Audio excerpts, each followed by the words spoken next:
All right, what is up? Welcome to Sword of Kings. My name is Nate Kramer with Brian the Grizzly right over here. Yeah, how's your weekend, man? We have fun. A lot of work, moving around, doing stuff, just trying to get things ready. We got birthday parties. We got a birthday party with this guy. We got a birthday party with my niece. I got a birthday party with my godson, all coming up. So I was like trying to get all that stuff together. It's like, and then we saw Superman 2 more times. So a couple more times, just a couple more times. Hello, boys. It's like, well, 2 out of 3. Brandman's coming. Don't worry, Brandman's coming. But yeah. Did you notice that Lilo and Stitch is $6 million away from a bill? It's so close. It's gonna hit it. It's gonna hit it. It's gonna hit it. I think it might hit it this weekend. Just because there's no new thing coming out. It's how I know what you did last summer is coming out this weekend, and I don't think that's going to come out. Next month, I think.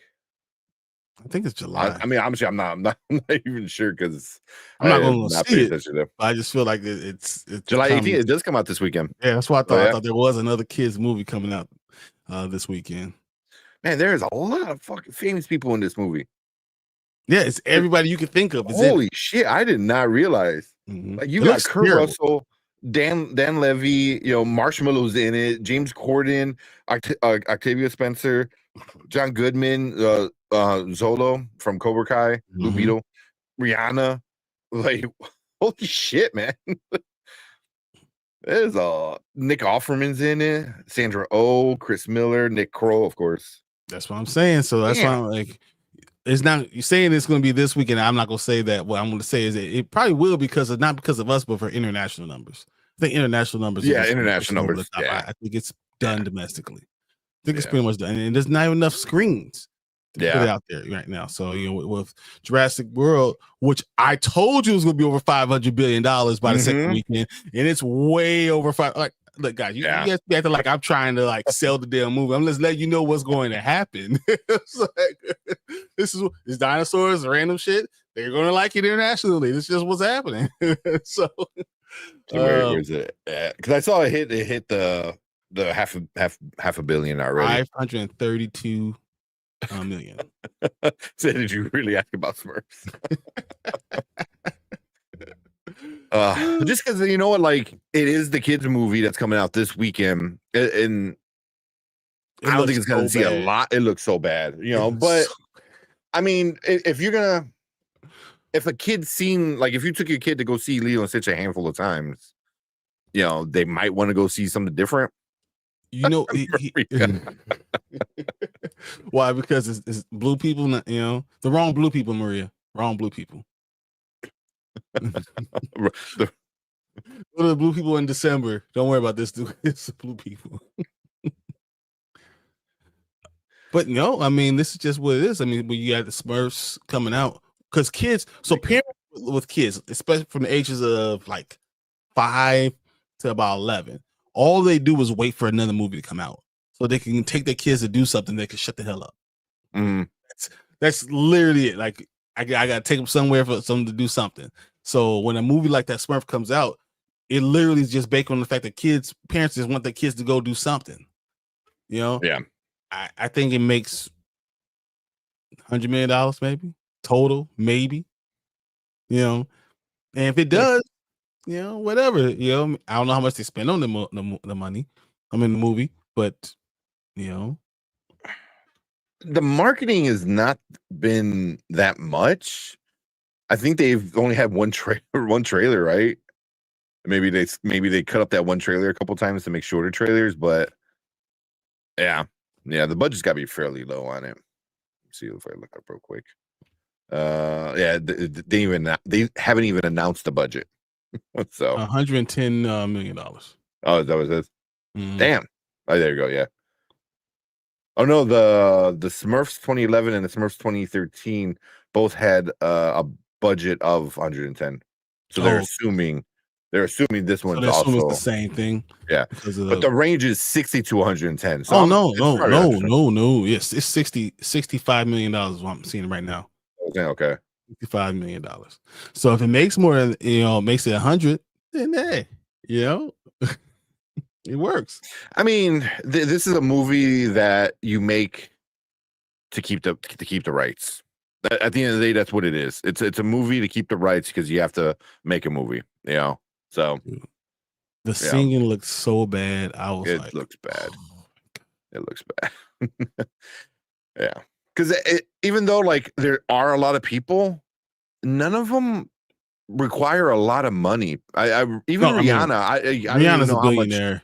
She's a billionaire. So of the $65 million, I'm gonna guess 20 went to Rihanna. But she's not. I mean, she's a movie star, but she's not like a movie star. No, though. she's a music.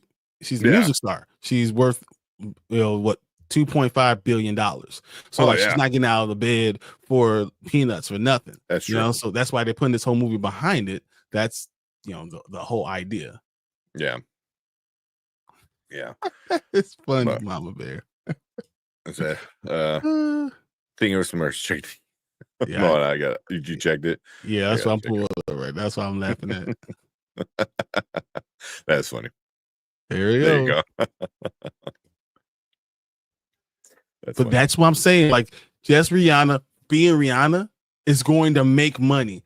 People will follow Rihanna like they follow. Yeah, she has Taylor Swift or any of that stuff. Rihanna is huge. Mm-hmm. Do you not? Her tours rival Beyonce. Rihanna, I didn't know like that because Beyonce's like, Rihanna is huge. So like, it's not just it's just only Rihanna. No, that means something. Yeah. Oh man, but we'll see. Well, he said, hello everyone. I almost choked a few times to go eating some nachos like I would to make a comeback and I didn't choke. Yeah, please don't, no choking. What else we got here? Here, Rihanna live in concert made 18 million. She made 18 million. She made Good Girl Gone Bad made 29 million. The Last Girl on Earth made 40 million. The Loud Tour made 90 million. Diamond World Tour made 140 million. You know what I'm saying? Like, what she makes hundreds of millions of dollars just touring. So people follow her like it's not the Beehive. Don't get me wrong, but people follow Rihanna like it's crazy, and she has that crossover. So people will go see the movie just because Rihanna's there. Am I gonna go see it? Nah, bro. do your daughters want to go see it? Because I mean, that's more of the target audience. I'm sure that because they love Rihanna, and I'm sure they're gonna want to. And I'm going to send my wife because they ain't happy. I was gonna say, mommy wants to go with you. Daddy's busy. There's a reason why I'm married. That's one of them right there. I mean, I love so this is the AI Google search thing.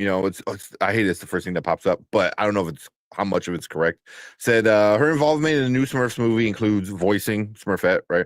Writing and recording original songs for the soundtrack, producing the film, and it says she reportedly received a $65 million contract for her role as Smurfette. I'm telling you, and for her songs and everything like that. Yeah, I'm saying Rihanna doesn't get out of bed for less than $5 million. Why would she? Why would she? Yeah. 65 million is just for her payment in it. That seems a little high, but it's probably different music. Just to get Rihanna music is ridiculous. Oh, so, yeah, to write original stuff for this thing. Yeah, but, I mean, Rihanna is a multi-billionaire. I mean, she's obviously the selling point of this movie. I thought that she was the only reason that you even do this damn movie. It's stupid. Yeah. But oh my god, there he is. All right, Power Man. Sorry, I'm late. I didn't like eat all day, so. got eat. Well, it says on X that Rihanna was reportedly paid $65 million for her role. So it's not just the AI. That's I believe it's probably it's what's going on for the movie. It's music. It's probably a contract with Warner Brothers overall. Yeah. You know, so it's not just. Or is it Warner Brothers or Universal? Who? It might be Universal. It might be Universal. Because it would make more for the Smurfs movie. It might be Universal. Is it Universal? I don't know. I'm gonna look it up. It would make more sense, I think, if it was because no, who owns like that big music Universal Studio is library? Universal. Is it? Okay. It's Universal. I think Universal owns that big music library, and of course they would want something like this. But yeah. But it's just, once again, that's what you do. You're doing it. I'm going to use you in the parks because they only have a Smurfs land part of the Universal experience now. Yeah, I know it's like a kiddie land or not Nike land, but like a kiddie because I know there's like Smurfs Village. I think it's in Florida. I know there's one like in Malaysia. Yeah, like Smurfs. So yeah. But yeah, we'll see. But yeah, like I said, 100 mil, just break even just to keep the IP, and then you get new songs to sell, and they're probably gonna make a shit ton of money on the songs. Yep. Yeah. What's up, Horror Geek? Said Rihanna still has a great Spotify numbers. Yeah, she did have great numbers. Everything she does, I mean, it's just off the chain. So I like real quick. She's like, I won't. He's like, nope, I'm not gonna beat it. There's a lot of things. I watch a lot of different movies. We were just talking about the A-list, on Chaos Central, and I was like, this is where I draw the line. Yeah, this is where I draw the line. Yeah. What would you say is the one you go go to the barbershop? Yeah, exactly. This is the reason why not even the barber. Like this is where I go in the corner and be like, hey, you want? Hey, I'll take it off. If you give me $2, I'll take it off your hands, bro. Mm-hmm. Yeah, I ain't paying for it, but I'll take it off your hands, bro. give me $5 and the movie. Yeah, watch it be like the best fucking Smurfs movie. It's just a horrible trailer. Like that would be hilarious. Yo, it might though, because I'm just saying, it might not be a terrible movie. It might make a lot of money. It looks like absolute ass. Oh yeah, 100%, 1000%. Yeah, like we like to argue with each other on this channel. Nah. Now with no. Yeah, I think all of our thoughts align on this one. Yeah. What up, Anzo? Check out Chaos Central and Bigger For Entertainment next week. Bigger For will be back next week.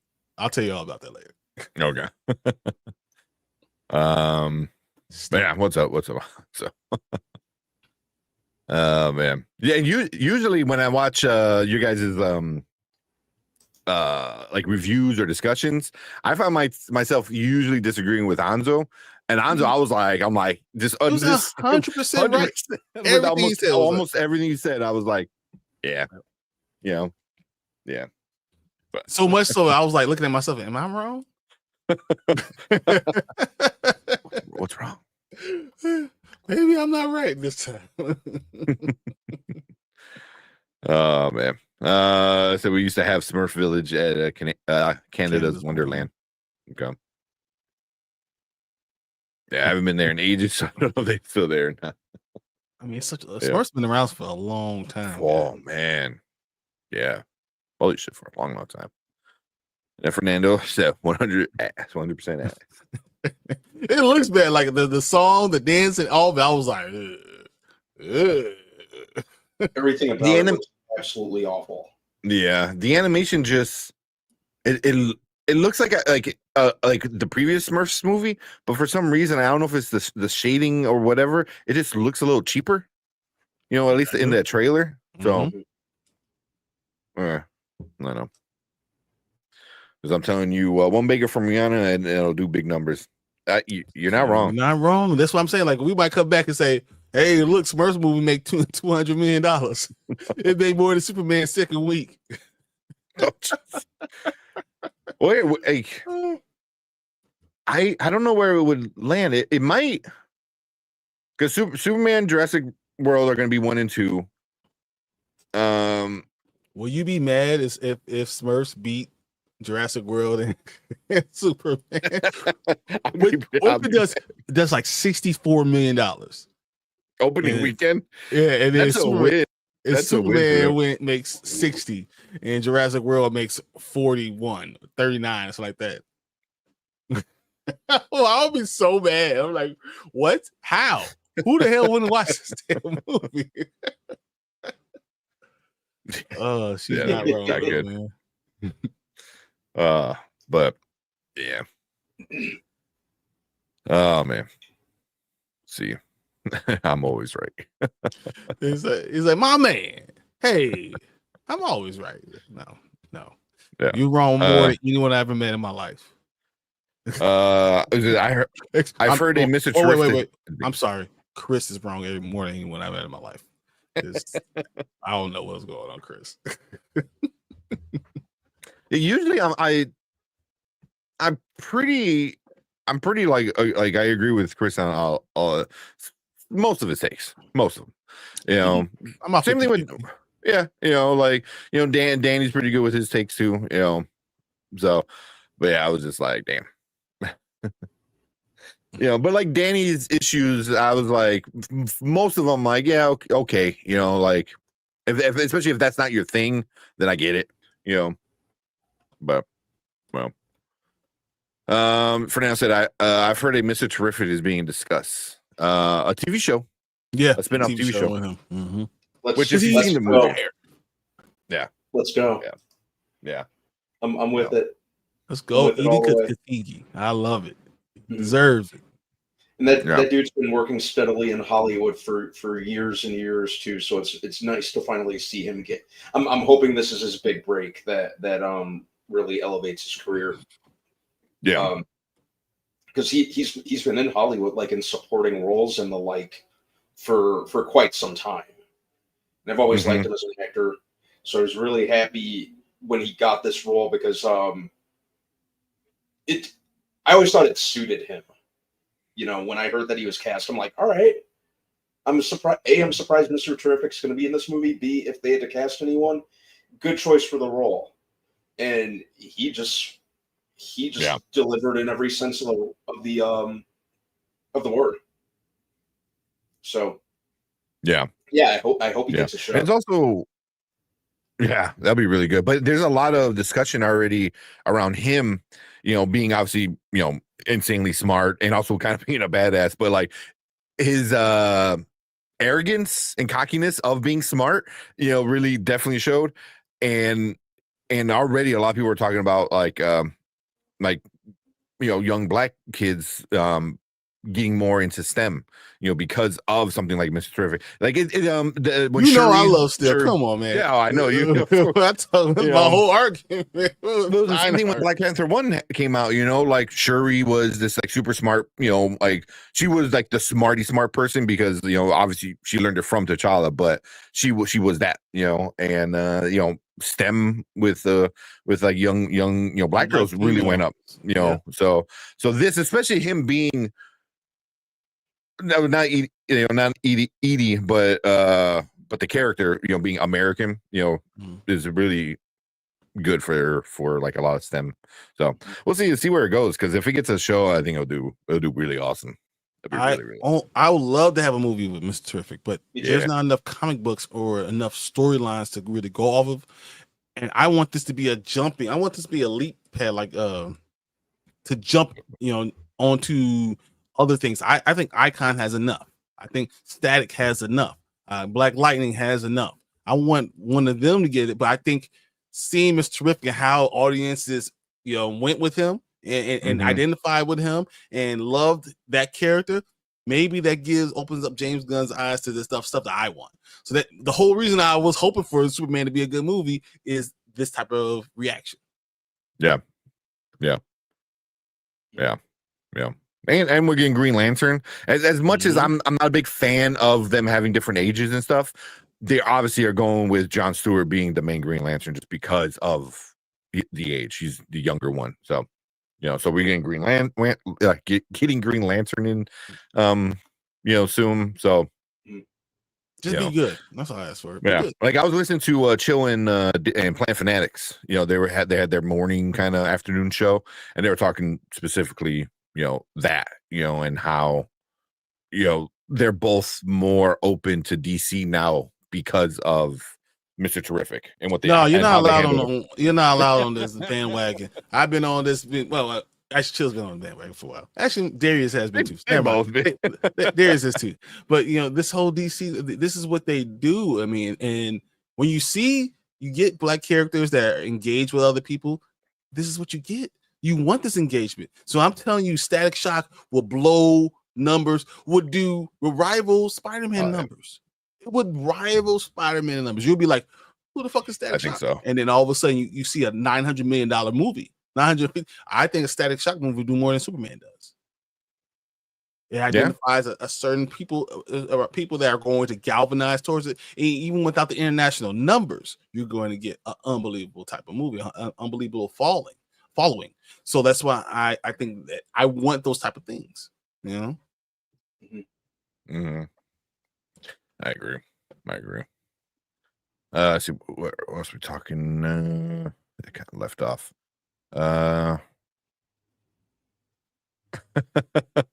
bunch of damn haters now. Brandman getting up on Sinners. So disappointed. It's okay. Don't be butthurt about it. It's only because it's good. That's all. It's only right. He's only watching it and knows it's good. That's all. It took a couple rewatches for it to grow on me. I've been warming up to it with each rewatch. Even if he didn't like it, I still fine with him. Yeah. I can't deny that movie's aesthetic merits. Mm-hmm. I can't. Yeah. Yeah. I gave it another chance over the weekend, matter of fact, since we have such easy access to it with it being on HBO Max. HBO Max already, but a couple of weeks now waiting for HBO Max. So my Blu-ray 4K movie came in. My Steelbook didn't. With a sorry from Walmart saying, "Oh no, ran out." Oh fuck, that would be pissed. I got the Steelbook. The Steelbook came in, the 4K Steelbook. I mean, I'm kind of disappointed on. It's the Steelbook's a little bland because it literally just says Sinners, Michael B. Jordan holding a gun, and I literally that's it. Like the back is just kind of it's like the barn, like the outside barn, so just like wood paneling. So I was like, really? I thought you do something kind of cool, but they sent me a sorry, but don't cancel the order. We'll be there. It will be here. I mean, at least if you get it, that's all that matters. But yeah. Well, I mean, because I ordered all of them, so I still have the 4K. Yeah. I already got Superman pre-orders. Me too. My said, I got Jurassic World. I don't care. Superman couldn't claim top spot on its opening weekend. What do you mean? It did claim top spot from a global standpoint. The international numbers weren't great. They were good, but they weren't great. So what beat it internationally? I don't know. Did Jurassic World beat it? Internationally, I'm not sure. I was interested in seeing did Jurassic World because it was going to be close. It was going to be close, and I know Jurassic World won in a lot of different markets. I don't know if it beat it though. That's why I didn't know. Yeah, I don't know if it. Where is it? Oh, I don't think I could look at I probably could. It's got messed with it, but Jurassic World, UK is really high on it. Mexico's really high on it, which is crazy. South Korea. If it's over 125 for Superman, could it be that Jurassic World Rebirth had? Wasn't it 170 million dollars last weekend? So that means it would have made less. Wasn't it 170 million dollars? I think so. This weekend it would have been. What's that? 65 million dollars. So it's at 300 right now. Just international. So that means if it's at 300, that means it's at 600 million dollars. No, it's at 532 worldwide. international. Oh, I'm looking at 300. Yeah. So that means it's 130 versus 125. Yeah, that would be a win. That would be more domestic. Yeah, I mean that was I guess like the thing a lot of people aren't talking about is China numbers? China 41 and a half gross. Yeah. This is what happens though. People, you guys all told me I was not crazy. I'm like crazy like a fox. I'm just letting you know. This dinosaur movie's going to make $1 billion because it's a dinosaur movie. Not because of anything else, because it's dinosaurs. Yeah, it had a really good second weekend. So, yeah. Let's see where we at. Even domestically, I gotta say, like, because I think that first weekend, that first weekend was at 147, I think. It was at the end of the at the end of the first weekend. Oh, it was at 153, and then now it's at 232. So it's what, 80. So the week, so it made $40 million during the weekend, $40 million on the weekend. So it's $80 million it made domestically. I mean, so I mean, the movie is going to make money. It's going to rent money. And I just trying to let you guys know. When you guys are saying it's going to make $600 million, I was like, what? No, I never said it's gonna make 600. It's gonna. I'm talking about some of my friends in this chat over here. No, 600 is way too low. It's. I still think it's gonna get to like 9, and I don't know. I don't know if it's gonna get, but we'll see. Not only do I think it's gonna make to $1 billion, it's a good chance it makes it by before Fantastic Four comes out. I think, yeah. Yeah, I mean, it's gonna make it's gonna make a buttload of money this weekend because, like, again, it's not going against anybody. It's going against Superman again. International numbers. We're gonna come back next Monday. International numbers are gonna say almost $500 million. That's in 3 weeks. Yeah. Just that one. So if it makes $70 million domestically and another $140 million internationally, and we're looking at $700 million week 3. It's just going to stay in the movie theater until it makes $1 billion. It's just going to sit there until it makes it. Just sit there, yeah. Which is what I said. Not that it was good. Here you go. So I had to look it up. So this weekend it dropped domestically. It dropped 56.2, which sounds like it's crazy. That's not for what it made its opening weekend. You know, it made 40 million domestically. Just on the weekend. On the weekend, and then on the weekend during the week, which is crazy. Just that Friday, Saturday, the 11th through 13th. So yeah, but damn, just saying. All right, let's keep going. What's hope? But yeah, the international numbers for Superman was, but but it'll probably get some legs. Yeah, it'll get some legs. Yeah, but it's still not. It's going to make what we said. Like, you know, it's gonna make like $700 million. I'm not changing my prediction of $700 million. That's where it is. Yeah, I know. Anzo was saying like $1 billion, and I was like, no. Even with all the like praise it's getting from a lot of people, it doesn't matter. You know, like Brian said, it's coming out with dinosaurs. And it's a fractured fan base. This is like the stuff that I've been saying from the beginning, right? Like, this is a fractured fan base. So unless you find a way to bring them back all together, like under one umbrella, you're not getting the full effect. That's just what it is. They said the word of mouth is going to do well with it. Yep. I think Superman hits. It's going to surprise next week. I think we're going to talk about for the week another $85 to $90 million for the week domestically. Yeah.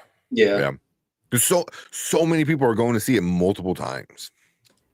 I've only seen it 3 times. I don't know what you're talking about. Yeah, I mean, there's one 3 times. 3. Damn. There's one. Oh my God, I can't think of his channel name right now. I'm sorry. He saw it Thursday, Friday, Saturday, Sunday. I was like, bro, did you hear Chris? Chris was having all that huge crazy talking about it, but he said he's seen it 6 times. That's wild. Yeah. Oh man. But globally you did well. Globally you did what, 217 or something like that? Whatever, something like that. For Jurassic World. Oh no, for Superman. Superman did 95. No, globally, like international, like altogether, international worldwide. plus it's 220. 220. Okay, 221 worldwide. Yeah. So B said Superman was decent. All right, I see you, Caecilius. Super chat coming in. What's your favorite Jurassic Park movies? The best Jurassic Park movie is the first one. Yeah, hands down. No question about it. And my second one, is it Lost World or is it Jurassic World? I would give it to World just because they were doing something interesting. World.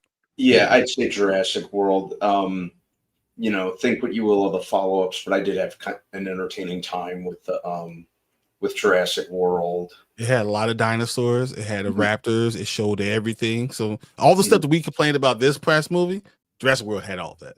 Yeah. The Lost World. I don't. Something just didn't feel right for the most part. There are parts of it that worked here and there. Not having Dr. Grant. Get out of here, Fernando. That kid. Kid sucked. Which kid? From the Worlds. It's from no, I said Lost World. But I'm thinking the kid from Dominion and Fallen Kingdom. Yeah. The one who let all the dinosaurs go? Yeah. Like, you're a clone. And then had the nerve to have a constant attitude with Bryce Dallas Howard and Chris Pratt throughout the next movie. Even though you don't get to say nothing. Yeah, you lost talking privileges. This is your doing. But then none of it mattered because they all freaking died off anyway, and they just all gathered along the equator. Which again, it makes sense. No, it makes perfect sense. And then the dad from this movie decides to go ahead and let's go swimming across sail across the Atlantic, across the equator. Everyone in the world knows that dinosaurs live on the equator. That's where you want to sail? All right. Exactly. First, and then 3, and then Jurassic World. Yeah, I think that is probably my. Well, I would do it the other way. The first one, Jurassic World, then number 3. That'll be my top 3. I would the first one, Jurassic World, and Lost World. And Lost World, number 2. Yeah, I don't like the number 3. I mean, it's. I don't like 3 at all. I mean, I like 2. The ending of 2 was kind of, but for the most part, most of the movie was good, and then the ending just got like, what? Yeah, but they don't like Jurassic Park 3. I mean, they do Dr. Grant. Yeah, it's like a rehash. They just try to wrong. Let's bring the brand back together and not have any type of original plot at all. So that's why I was like, I'm not a 3 fan. Yeah, 3 wasn't my favorite, and it just kind of made I don't want to say it made Dr. Grant look like an idiot, but him getting kidnapped by these blatant can I say con artists? Yeah. But and William H. Macy doing his best freaking Ned Flanders. Oh my god, yeah. And Téa Leoni, much as I usually like her, she just got on my nerves that entire movie. Okay. Yeah. I think like the one cool part of Jurassic Park 3 was the pterodactyl scene. That was kind of cool. I agree. Yeah. That was going. But it's dinosaurs movie, right? That's going to have good parts in it because it's dinosaurs. And it's just what it is. Yeah, I agree with Mama Bear. Like Grant wasn't the idiot. It's just like they didn't they drug him and kidnapped him? They claimed they were like billionaires and they were going to write him a check because he needed it for the funding. And because they came into his university, right, in his lecture hall or something like that. Yeah, they came to his dig. Yeah. Oh, yes, you're right. To his dig. Yes, that was it. Mm-hmm. Yeah, come, and he's like, and then they offered him a ton of money. Yeah, yeah, but only to find out that that they had lied about that too. Yeah, and then they all just make horrible fucking decisions, and then he's kind of there like, let all y'all die. Yeah, because no one was listening to him anyway.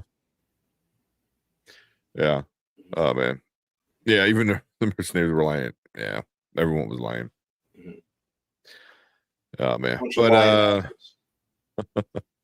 here, since we're talking dinosaurs, I know technically it's not Jurassic World, but close enough. Oh, I like you, pussycat. Yes. I'm calling it right now. If they can find a way to do Transformers and Jurassic World and give us actual Beast Wars, I'd be cool with that. It would be stupid as shit. You're almost Chris when Transformers came in, Rise of the Beast came out. And then I hate this too. So you're right though, but it's funny. I don't know if I was that bad. No, you weren't. Oh man, horrible choices. Yep. Even if Superman underperform or break even, James Gunn isn't going anywhere at all. Yeah, no. The first weekend already said like it's gonna be good enough. Supergirl, I think is gonna be good. I'm not sure I'm gonna like it. I'm gonna like parts of it, but I don't know if I'm gonna like the actual entire movie. I know I'm going to like parts, but yeah, I mean it's a very depressing storyline. It's very real. And it deals with like a lot of emotion.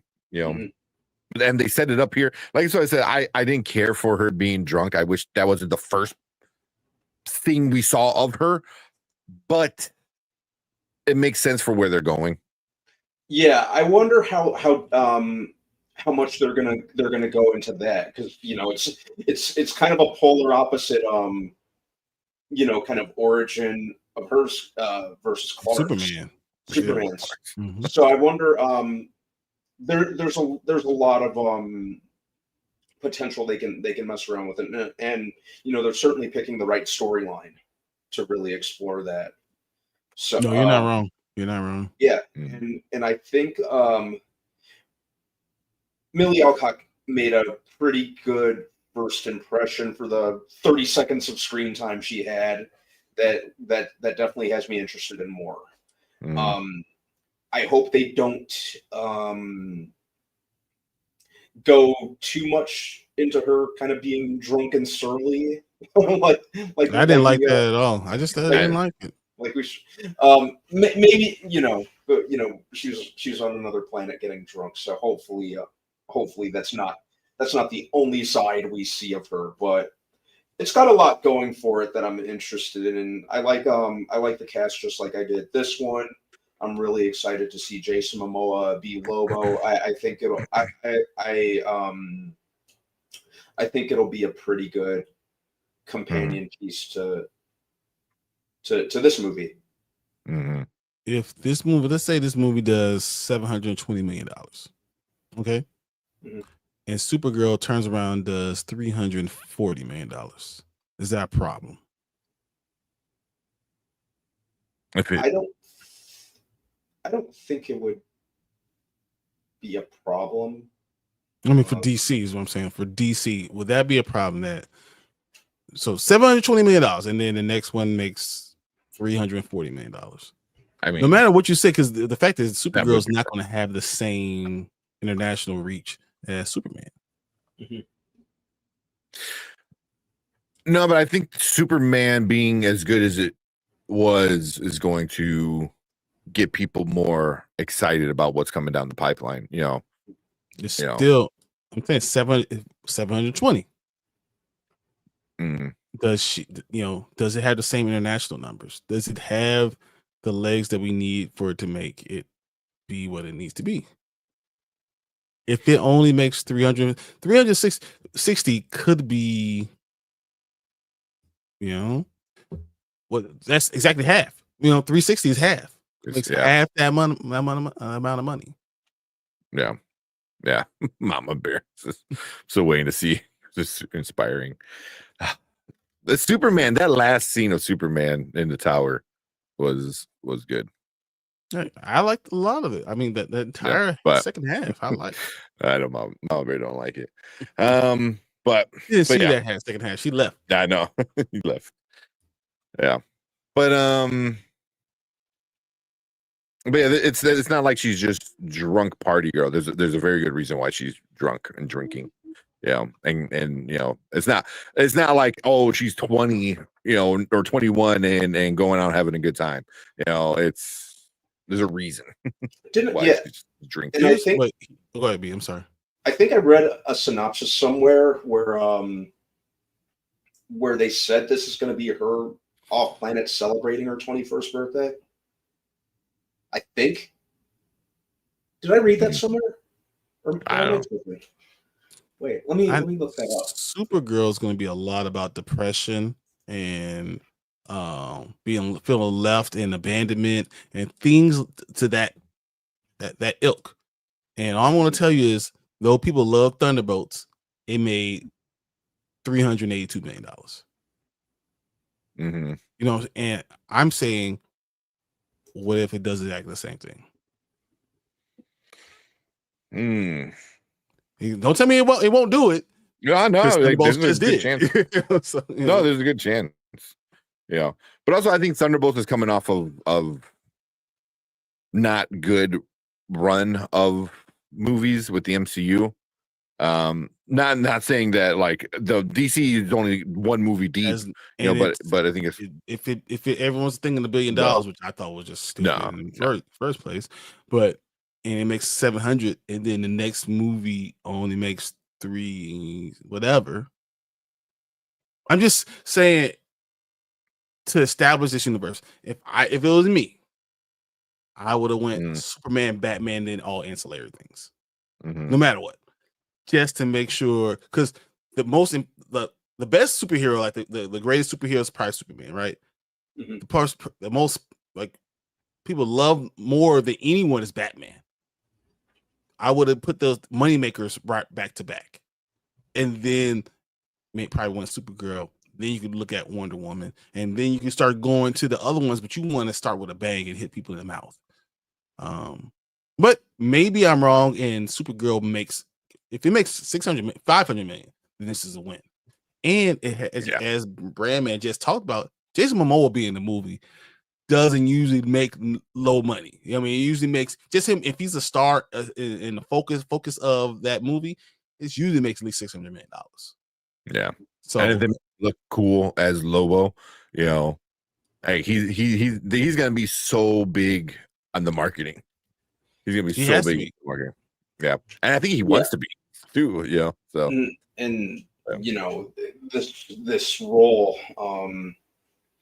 I hope the fact that this is a role that he was really, really like made for. This role suits him in every sense of the role. With his with the whole kind of persona that we associate with him. I think it'll be. I hope that gives it legs too. I think Kevin's right, and that's why I'm saying these numbers. What's that? Toy Story 5 is going to overshadow Supergirl. Yeah, they still might change the dates, though. They still might change the dates. That's you have to hope that it does, because going against Toy Story 5, I'm telling you, we're going to walk out seeing numbers like it's Toy Story. They don't put whatever number behind Toy Story, it's going to make money. But Supergirl, if it can get on the other side of 400, I think it'll be good. If it gets over to 5, I think it's like a win. I think for them, it needs to beat Captain America: Brave New World, which is what 4 something, 450. Yeah, I think if it's over 4, I think they'll be like, okay, and if it gets over 5, then I think they'll start paying each other on the back. If it's a $500 million movie, it's a hit. Yeah. But I think they have to get on the other side of that 400, and it'll be all right. I think it's gonna be a lot more. It's gonna be a lot more serious. Well, we're right there at the point. I don't know if people don't like too serious movies for their superheroes. Is that what we're actually seeing? Unless it's Batman. Because then if you don't have a serious Batman, then if you have a jokey Batman, people are gonna be pissed off. Oh yeah. Well, he already said he don't want to do that. He already said like he wants something not campy, not corny, but not too. I forgot what else he said, but he's like, it needs to be that good in between, And he's not writing it or directing it, which is probably the best. Yes. Yeah. Yeah, it's good to leave that to someone else, and it has to be a complete contrast to. And even though I sound like I'm repeating what I just said about Supergirl, but Batman has to be a complete tonal contrast. To I Superman. want DC to do well, man. For that, I just don't want. I want us to be realistic. I don't want us going. This is why when we argue about Superman and everyone's saying all these things are bad or good, whatever. I didn't go in thinking it's gonna make $1 billion, so I can accept it for what it is. So it making $700 million is still a win. Mm-hmm. Most people are saying, "Oh no, it's not making. It's underperforming." It's not underperforming because I never thought it was gonna make that. It just didn't make sense for it. This movie in a DC universe that hasn't done well, historically, to get there already.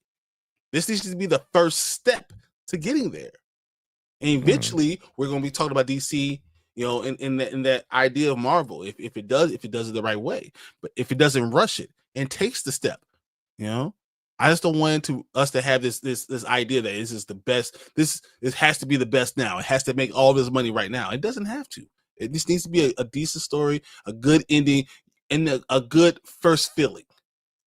Yeah. Which again, why I think we were talking a little bit before why this movie probably should not have been done by James Gunn, but him throwing it on his shoulders was definitely, I think, the best. Not the best. It definitely, like, he's like, all right, it's going to be on me no matter what, so he did a good enough job, I think, where everyone's kind of happy. And now I think he can take more of that. He can take more of that Kevin Feige role of guiding the story between 5 or 6 different characters rather than focusing on Superman, so. Yep. Yeah. It said, nope, keep Batman with the same energy and give him Trunks. I want that. Hell yeah. Trunks would be cool. Give him a Batman anime series look. The animated series look would be cool. If they I'm hoping they go the blue and gray look. I'd even be fine if they go like the or I'm not blue and gray, yeah. Or I meant to say black and gray. Either one. I like black and gray, but yeah. The black and gray is the look that I associate with Batman, so I'd be happy with that. Do you want it to be more grounded, or do you want to be a little bit more supernatural? That's a great. Not question. With him. I want him having powers, but I'm just saying, do you want it the world to be a little bit more supernatural, or do you want it more grounded? What up, Tony? What's going on, Tony? I think the world needs to. I think it needs to be like. I know this is the easy way out, so I do apologize in advance. But I do think elements of it kind of need to be somewhat grounded in the sense that in the sense of Batman himself, kind of elements of, but not like full grounded like we've gotten with the Dark Knight trilogy or even the Batman, especially since we're getting that as an Elseworld sequel there. So I do think the world that he inhabits still needs to have the supernatural disbelief suspending elements. So those really, really need to be prominent. Would you be okay if it was something like this? Like it was, so he's been in a world that was very grounded, right? But now we're in the Bat family and the world around him is changing. The world around him is having, like, Gotham has historically not had superhumans in it, but superhumans have been around. And now Gotham is starting to get an influx of superhumans that's changing his perspective of how things are going. Would you be okay with to that effect? Sure. Especially with the way that this universe is established. What did they say at the beginning of the movie? Like, meta-humans have been around for how long? 300 years, wasn't it? 300 years. So even though he's not used to them in Gotham, I think he should be familiar and versed with them. Yeah. Oh yeah. I think that, you know, we're already getting Clayface set in this universe, so you know, there's that. So I think I do kind of want something that requires a little more suspension of disbelief than we're used to, but I do think elements of Batman himself kind of just, you're kind of obligated to have somewhat grounded. Mm-hmm. Does that make sense what I'm saying? No, I actually agree Yeah. with you, because you can't have the Green Lanterns be detectives and not highlight Batman being a detective, which is the grounded element of it, right? Yeah. And then still has superhumans around and still show that he can think around the point of people being superhumans. Mm-hmm. So like I agree with what you're saying. So I think what you're saying is right on. I hope that because assuming that since they've said that we are getting the Bat family in this, it's pretty safe to say that we're getting a Batman who's pretty much been around the block at this point. So I hope they play a little more with that than they did with the Snyderverse run, in terms of you know, some of the stuff he's encountered his tenure as Batman. So I hope they play in that sandbox a little bit more as well. So yeah, but yeah, that's what I think. So we need a Batman who inhabits a fantastical universe, but we need to maintain those, like, at least certain grounded elements of him. So just give us animated Batman. That's Batman, the the animated series. action. You gave us already animated Superman, you know, from the same kind of world. Just do animated Batman. Yeah, just keep the same energy with when it comes to Batman. Just you know, have it be a little darker, and you know, obviously maintain his characteristics. You know, don't mess around with it. Yeah, keep the character as is. Okay, so that's Sillius again. Yeah, with $5 super chat. So we'll answer this, and then we have a guest that we're going to talk a little bit more about Superman, and then we'll get into what was it, the Institute and stuff like that. But we'll get with his super chat first. What I think he meant, who's your favorite Superman or Batman? Who's your favorite Batman? Yeah, I'm going with give your top three. Let's go top three. Give your top three. Okay. I'd say, in no particular order, Michael Keaton, Kevin Conroy, and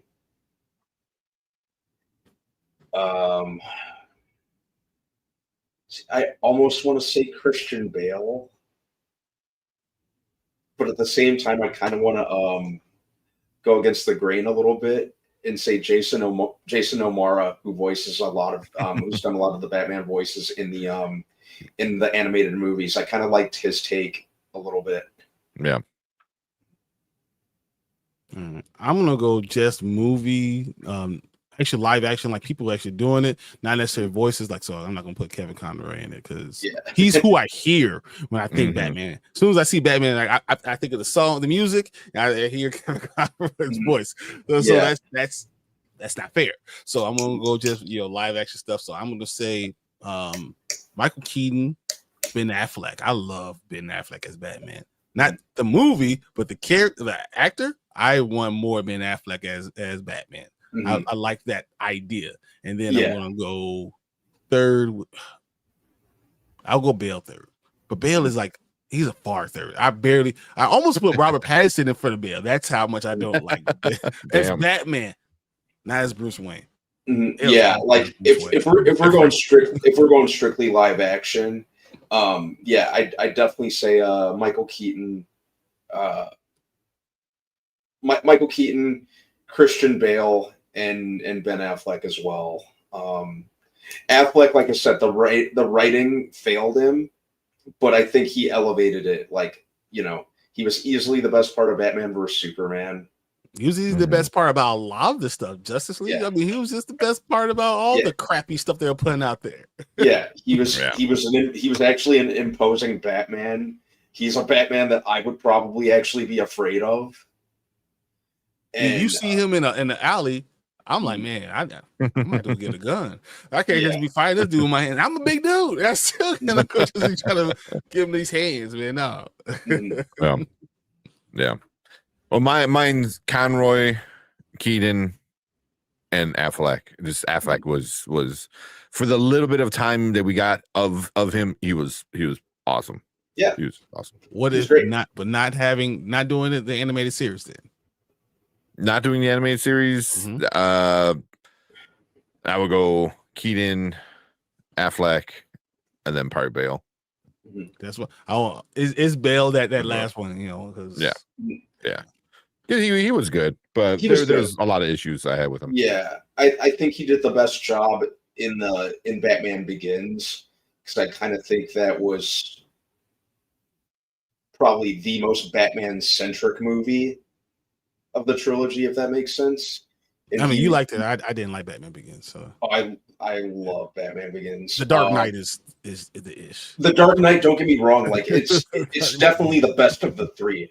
It's easily the best of the three, and that's there's no competition. But I liked I don't know, I liked Batman Begins just as a Batman centric story. I thought it was great. But yeah, I think Christian Bale got to do the best acting job in that one. They kind of did what they do in a lot of the comics in the sequels, whereas they kind of centralized the villains and supporting characters more in the Batman story, which was fine. I'm used to that. I liked that they actually did that. The GOAT Bale and Affleck. We all know who the GOAT. All right. All right, so I see the Alfred one. We'll get into that in a little bit. I just want to bring in our guest. What up? One of our chatters, Collector Movie Man's been on the channel before. Hello, how's it going? everyone. What's going on, man? Collector? What's going on? I like your shirt. I didn't even know they had a shirt. I had to pull it out of the dirty clothes. I'm mad you already have it. All right, that's nice. I like it, man. That's a good one. That's a good one. I don't know if that would. Yeah, it kind of works. But yeah, so we were gonna have hopefully we'll get Derpy on sometime, because I know he's been. I don't think I know a person that was more hyped than Derpy. I was really for this movie. Excited for this movie. Yeah, I know you had been talking about it for a long time too. So we wanted to bring on some people just here and there to see what you guys think about it. And don't worry, at Mama Bear, we're gonna bring out some people that don't like it too. Because I know Danny's not a big fan, but yeah. So we already kind of have our video. You can go check it out. But Collector, I know you have your review out, but just give us a quick rundown of what you thought about this movie. Did you like it? Did you hate it? I absolutely loved it. I think it may be my favorite movie of the year. Oh wow! But it's hard to say. I still have 6 movies left that I want to see on my top 15 movies of the year to see. So after I see those last 6 movies, then I will decide. But the very last movie I'm seeing this year comes out on Christmas Day. So I have to wait till after Christmas. Yeah. So you have this number 1 right now? Yep. Okay. On my letterbox. Okay. And for everything that I've seen this year, and for my ranking of movies I've seen this year. Okay. I have 2 separate lists. I have 2 separate lists. I have one that's movies I've seen in theaters, and my top 10 ranking movies of the year. Okay. I was really excited, and I hadn't been so excited for a movies like not DC, but like a superhero movie probably since Endgame, like because the last few Marvel movies weren't that good. I liked Eternals. I thought Captain America: Brave New World was pretty good. There were some things I didn't like about it, and I really like Thunderbolts, but this movie was really good. I liked how they were just throwing you right into the action, and there was no backstory because we've all seen the backstory before of Superman, so we didn't really need that. And I like the dog in the movie, most definitely. Crypto was cute, but I'm trying to think, my three favorite characters were Mr. Terrific. Fire. Yes, he was. Yeah. Lantern. Okay. Lantern. Guy Gardner did a good job, yeah. Okay. Yeah. And then Nicholas Hoult as Lex Luthor. So yeah, all those guys were really awesome. Most of the cast was really cool. I mean, besides like Hawk Girl. Yeah, everyone Hawk else was Girl awesome. wasn't that Was good. she in the movie? Yeah. I mean, she might do some stuff later on. But any like issues you had with it, or anything you might want to see changes? Exactly, I was going to ask him. Because it's your number one movie, so that means you like have high praise for it. Yeah, I don't think I have any problems with it. I really don't, because I was expecting this to be more comic booky, because I read some stuff that James Gunn put out. He said this is going to be more comic booky. It's going to feel like kind of like a Star Wars movie almost, and more science fiction-y. So I was okay with that, and I wanted to open up the world more with superheroes. I didn't want to have to start all the way from the beginning. You didn't feel like Superman was depowered too much? Actually, I didn't mind it. What do you think that he was depowered? That's the first question. Yeah. Because no, I don't think he was, because he eventually became really strong at the end of the movie. He was able to beat everything and beat Lex Luthor. I wouldn't feel like he wasn't strategic. You know what? He wasn't strategic enough, and that's how he lost. You know, Lex Luthor was looking at him. He was more strategic, and he was winning all the other fights because he's just the biggest baddest. And when you're the biggest baddest, and you don't have a strategy, and someone does have a strategy, and they're on the same level, you're going to lose. I think that's what they're trying to highlight. And I agree with that. You know, wasn't unpowerful. He was powerful, just wasn't strategic. He didn't have like the strategy part. I agree with that. Yeah, but again, it's I don't mind that as much because it's only 3 years. He's only been doing this for 3 years, and it's the first time he lost. So this is the first time somebody's actually pushing him to a limit. Because before it's like, all right, Superman, who's he fighting? I mean, like everything he handled like pretty easily. So now he's fighting against somebody that actually is able to beat him. Yeah. Don't get me wrong, and the engineer also did do a good job beating him up too. So I mean, she got some licks in, but he should. Yeah, I mean, she wasn't a problem. I mean, no, Crypto took her out. She did almost kill him. Yeah, but not by like beating him, just literally by going inside him. Yeah. And it's not like Superman's like never. And it's, I mean, am I wrong? Am I wrong?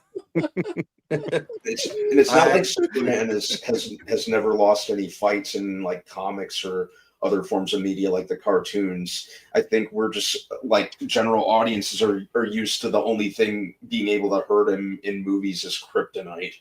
So I've never seen any of the. I've never read any of the comics. I've never seen any of the animated stuff. The only 2 Superman movies I've seen are Man of Steel and this one. I've never seen the Christopher Reeve ones, and I want to. I was hoping that the 4K box set would go down in price during Black Friday to $50, and I was going to pick it up, but it never did. The regular steelbook is it's $50. It stayed at $75 for all 5 movies. I have somewhere, but I have all 4. I have all 4 Christopher Reeves, like in a box set. I don't have it with me right now. I do too. What else is it? But number 1, number 2 are must watches, man. They're really good. Number 3 and number 4. Yeah, you can stay away from those. Richard Pryor. Number 1, number 1, number 2 were really good. Yeah, those they kind of hold up still. I mean, they're definitely very, very comic booky, but yeah, those are the only two that matters. Yeah, really. I picked this up a few months before the movie came out. Nice. And then this is what I got during Black Friday. Oh, I got this. That's awesome. I like that. Yeah. It was only $20. That's steal. Yeah. Yeah. Did you ever watch that one yet? Like the whole show? No. Oh, it's that was my childhood, man. That was my childhood. Watching Batman anime series, Superman anime series. Then they did Justice League Unlimited. Oh wow. That was must watch TV for me, man.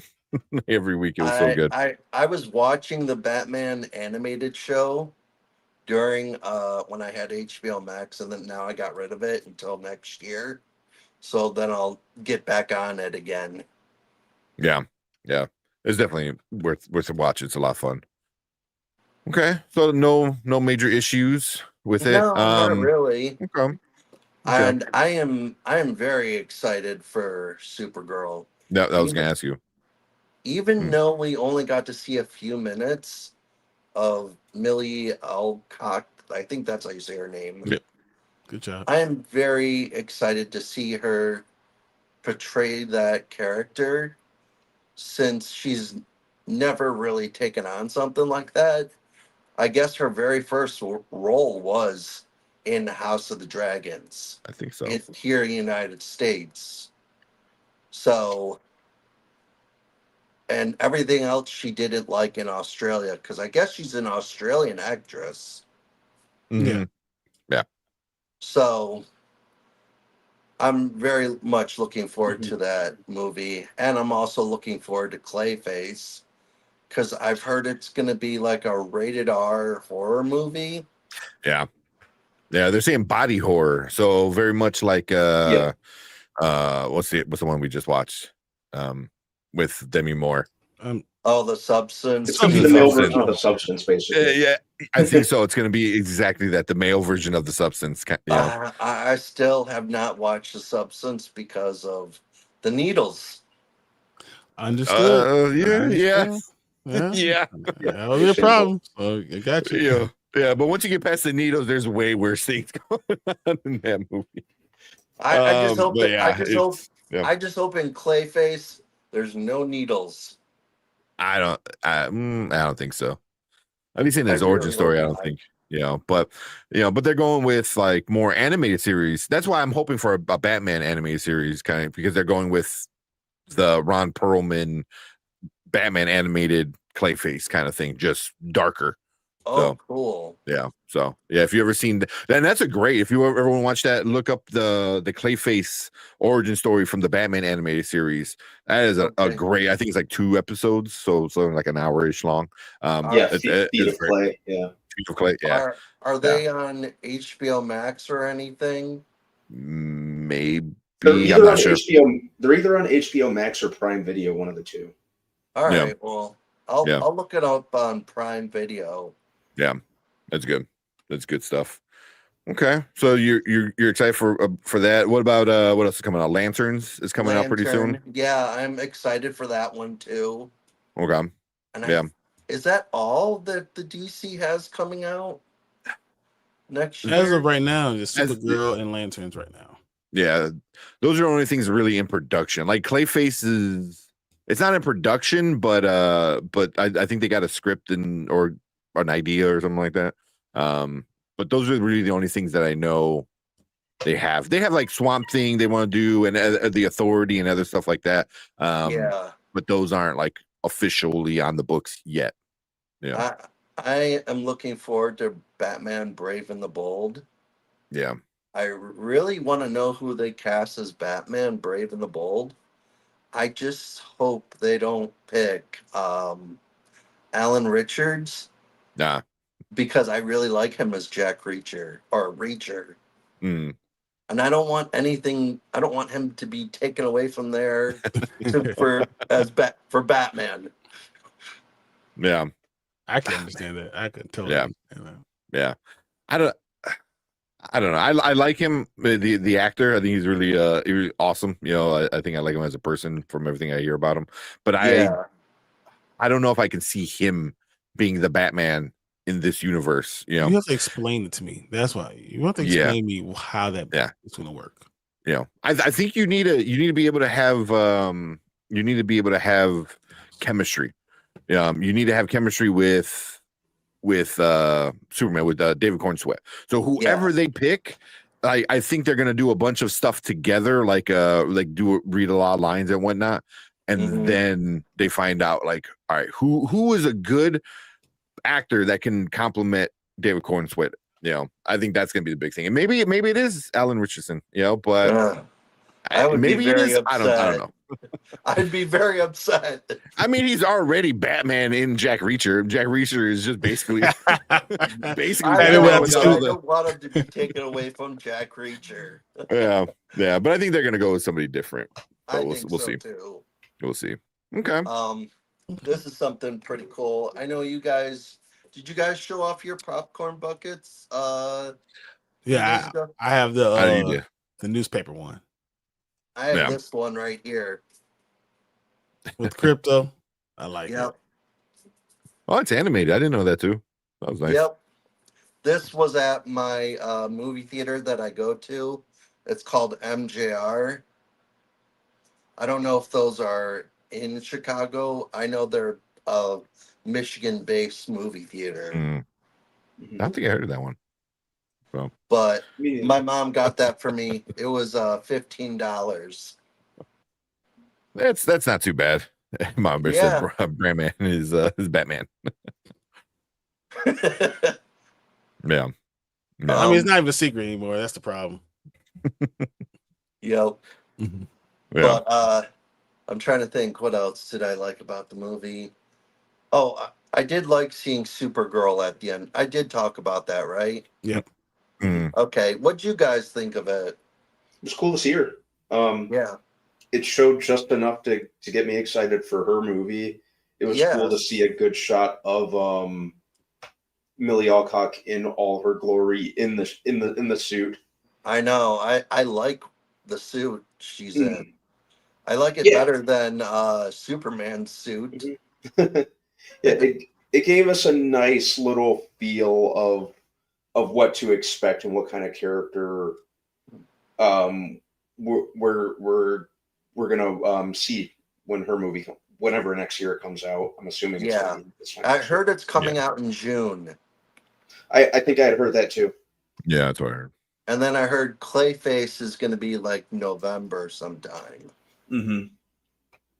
Yeah, which at this point would make sense because you do Halloween. You gotta do you gotta do October for that movie. Yeah, for sure. Yeah, definitely. Bump it up. But if they can fit it into the calendar, hopefully. Yeah, I think they can. But I do have the Supergirl comic. It's in my thing with all my books I have in there that I haven't read. So, and that thing is like extremely heavy. I was pulling it out today and I almost fell over. Because got you off guard. Yeah, because of how heavy it is. It caught me off guard. Well, if you have the Woman of Tomorrow storyline, it's only like 6 issues, I think. Definitely 6 or 8. Definitely read it. I have the Supergirl Woman of Tomorrow. Now, I don't know if that has all the issues in it. If you have the graphic novel, it probably is, because if they wouldn't split up the graphic novel. Okay. So if you have the book where it's kind of thick, then you probably. Yeah, I think that's the one I have. Yeah, definitely read that. I'll send you guys a picture, and you can tell me if it's the right one. Yeah, for sure. But yeah, post it on Facebook or something. And then I saw another one that's coming out in January that has 500 pages. That might be more of a compendium kind of thing where they do a bunch of them together. Yeah, that's what I was thinking. Yeah. So I wouldn't worry too much about that unless you really love Supergirl. But I don't know too many people that really love Supergirl.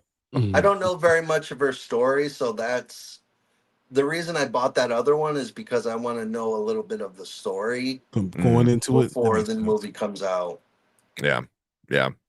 That's a good one to read. That is a really good one to read because that's going to be that's good. It's a good story, and I think that's what we're going to get from her movie. So highly recommend it. So, I'm trying to think. Was there anything else that I didn't like or I disliked? Oh, what'd you guys think of the flying? Did you think the flying looked good? I thought it was okay. Yeah, I thought it looked good. I thought the flying was really cool. Mm-hmm. Like a lot of people were complaining how it looked in the trailer. Remember that? Yeah. I mean, a lot of people were really upset in the trailer, but I don't know if it wasn't finished yet or he heard the fans and then responded, but yeah, like Henry Cavill's flying better. I think it was about the same. About the same, yeah. For me, it's about the same. Yeah. They're flying. That's all that matters. Yeah.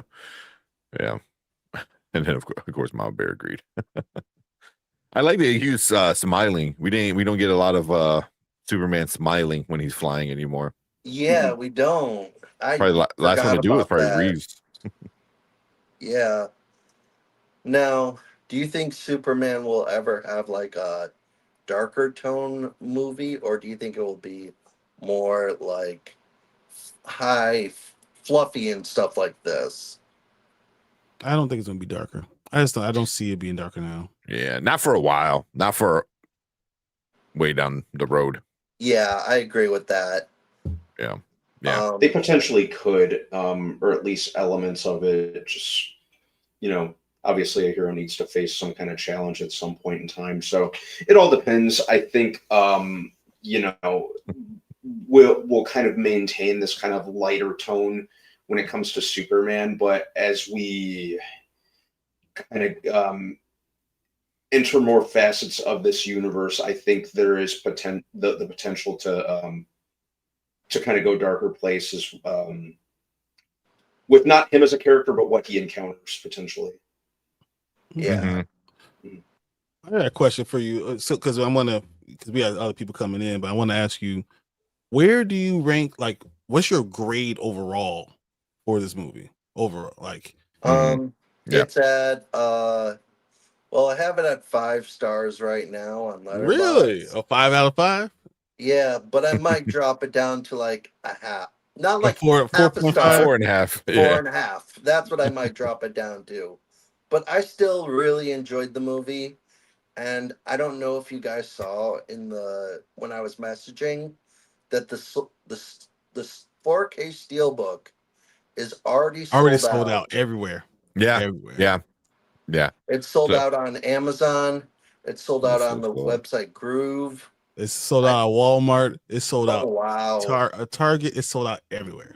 Yeah. Wow. So if you didn't already pre-order in that first weekend, then you won't get it. That's just what it is. I was lucky. Right when I got out of the movie theater, I was like, I'm going to look on the website Groove and just see if it's available to pre-order. As soon as I saw that it was, I went and pre-ordered it. Because I'm like, this ain't going to last long. Yeah. It's not. But hopefully, they might bring it back in stock. So if you really are interested, keep an eye on it. But yeah, I'm looking at it right now on Amazon, it's out of stock, which is crazy. It's only the first weekend and it's really out of stock. Yeah. And Jurassic Park hasn't even sold out yet on 4K. Yeah. No, it won't. I don't think it will. This is going to make money other places. That movie is terrible anyways. Yeah. That movie is so terrible. I will never spend another $1 on that movie. I think that's it. Oh, man. But cool. Yeah. Appreciate Collector. I know we got a few other guys coming in. All right. Yeah. You want to shout out your channel real quick? Oh yeah. Well, it's me, Collector Movie Man. I did a Superman review, and at the end of the month, I will have a video showing off everything that I got in July, and I will have also a review for Fantastic Four.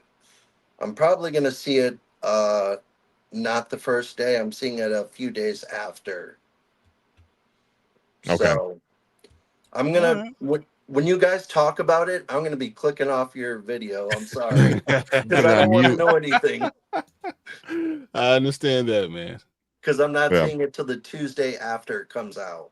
Gotcha. Mm-hmm. Okay, so you got a little while. But, yeah. No, okay. That's awesome. But, yeah. Appreciate you, Collector, coming in here, man. Hey, Thanks. keep on reading all the books. And I'm telling you, Collector, this is you got it. He Who Fights with Monsters. I've been reading this. I'm on book 6 already. Jeez. I'll show you real quick what I'm reading. I'm reading the second book in that series that you said you read the first one. No. Okay. Yes. I just got this today from Amazon. I picked it up during Prime Day for only $10. Nice. Nice. And then I'm working on this Star Wars Legends book here. Oh, keep the reading up, man. That's fire. Keep it all going, man. I appreciate you doing that. Yeah, and I finally got to 30 books. Ooh. And I have my next 10 books already set up. And then when I get to 40, I'm taking a break for a while. Till next year. Yeah. But cool. Yeah, that's awesome. Keep it up. Keep us posted. I know you're active on our Facebook group. Yep. So appreciate you there. Appreciate you in our community posts. Yep. But yeah. Anybody make sure you go check out Collector Movie Man. He does a lot of obviously collecting of the physical 4Ks and steelbooks and physical media and stuff. So check him out. But we appreciate you, Collector. And yeah. But all right. Cool. All right, man. Have a good night. Have a good one, man. See you, man. Later. All right, and we'll jump in. Are we bringing both of them in together? Bring both in because we can balance out. Yeah, exactly. The force will be balanced. Balance them out a little bit. We got Anzo, Bigger Ford Entertainment, and then Danny, The Road to Wisdom. What is up, guys? What's you can be balanced. There's 1 against 4. Well, at least for you two, I mean, it is 1 against 4. I know. I appreciate Danny still the way he's saying it. I don't think that he's going to be horrible against it. I mean, the things he said make sense. I rate it different, and I think we're there on the first third of the movie. Yeah. And, real quick. And I told you guys in your chat when you first started talking about that, I thought the pacing was off right away, right? That was the first thing I said about the pace. So you did, yeah. It's not perfect, but it's not horrible. Yeah. Yeah, I know. I skipped over a few people, but real quick, the engineer chick was fine. Yeah. Oh, 100%. In real life, yeah. Oh my God, she's fine. Yeah. I really appreciated her character too. I thought it was a really interesting character because with the things that this movie was trying to get at with illegal immigrants or illegal aliens, technically with Superman being an alien, but her selling her humanity to save humanity. It sounds like things in the real world, you know what I mean? So yeah, Tom Blue, that's what it is. I appreciated the bodysuit. I'll just say that. Oh yeah. I don't think. I think she's gonna show up in The Authority next. Yeah, they said I think I read somewhere for sure she's gonna be a key figure in The Authority. Yeah. But cool. I know you guys were talking earlier on Chaos Central, but appreciate you guys coming in, hanging out. Who do you? We'll start with Danny because I know you were here first, and you have the different take than all of us. But what you think about Superman? Like I said earlier, I didn't hate the movie. I just didn't think it's worth me going to see again a second time. I will not be going to pay to see it a second time. I'm very thankful I didn't drive 55 miles and spent $25 in the watch it in IMAX. IMAX. I'm glad I didn't do that. Yeah. I think it should have been named Superboy because he did not seem confident to me. He seemed like he was kind of lacking in his skill set. He knew he had speed, strength, all other good stuff, but he didn't quite know how to use it. And it was only 3 years into him coming out from being the Kansas boy. So I would have named it Superboy because he did not seem more like he didn't seem more like Super. Your mic, Danny. Your mic. You're like breaking up. Nothing. No. It was going good and it started like clicking. So yeah. He has to pop out and then come back in when he does when his mic goes off like that. Yeah. Saw that. Yeah. Got it. But I know like what he was saying, like him not being confident and stuff like that. That's a lot of people are saying, so I don't know if it was confidence. He seemed like he was confident, right? It just seemed like he didn't have the skills to do what he needed to do. Mm-hmm. Didn't know what he was doing yet. Yeah. Which for me, it makes sense. You You good, Danny? Can you hear me now? Yep. Yeah. Sound good. Yeah. I just didn't. Maybe he was confident, but it's like he didn't know exactly how to use his skills that he had. And to me, it seemed because if you go back to the original Superman, he found a fortune of solitude when he was a teenager, and he went in there and he went through space time, whatever that mess. And when he came back out, he was about 30-something years old. This Clark didn't seem that. We didn't see that maturation. And to me, he just did not seem. I would prefer the Henry Cavill, and I give to this. I go to a Mexican restaurant. Most people like the mild salsa. I like the hot salsa. And to me, Henry Cavill and Man of Steel is the hot salsa, and this is the mild salsa. Both of them are still salsa, but I just prefer one over the other. And it has some good things in it. To me, Mr. Terrific was the best thing about it. Hell yeah. Guy Gardner was so. Hawk Girl, I totally hated. Lex was a surprise. That wasn't there. I can't hate something that's not there. It's just with all that screeching, it reminded me of the doggone goats in. I remember you saying that. Thor: Love and Thunder. Like I said, I didn't hate it, but I found myself at times looking at my watch, and I'm not used to going to theaters. Like, okay, but like I said, I wouldn't go see it again unless somebody was paying for it. I'm not going to pay for it. But I don't think that it was strong enough, in my opinion, to catch up with the MCU, even gain ground. I don't think this movie gained ground on the MCU success. Even if Fantastic Four is a flop financially, I still don't think it's going to catch up to what the MCU has already done. This was a perfect opportunity for it because everybody was hyped for it. I think one of the biggest mistakes. People were as hyped as we always thought it was. That's the impression that I got. That people because you're talking to Anzo, because Anzo said billion. I was gonna say in our groups, with us being nerds, it was probably super hyped. But I think with normies, it wasn't. They made a mistake. They sandwiched themselves between two movies. Even though MCU is not what it used to be, I still wouldn't put it there, and I definitely wouldn't put it behind a week behind Jurassic Park, which is traditionally a juggernaut that's going to make $1 billion and knock on the door. I would have pushed it back to August, or I'd get in front of that train.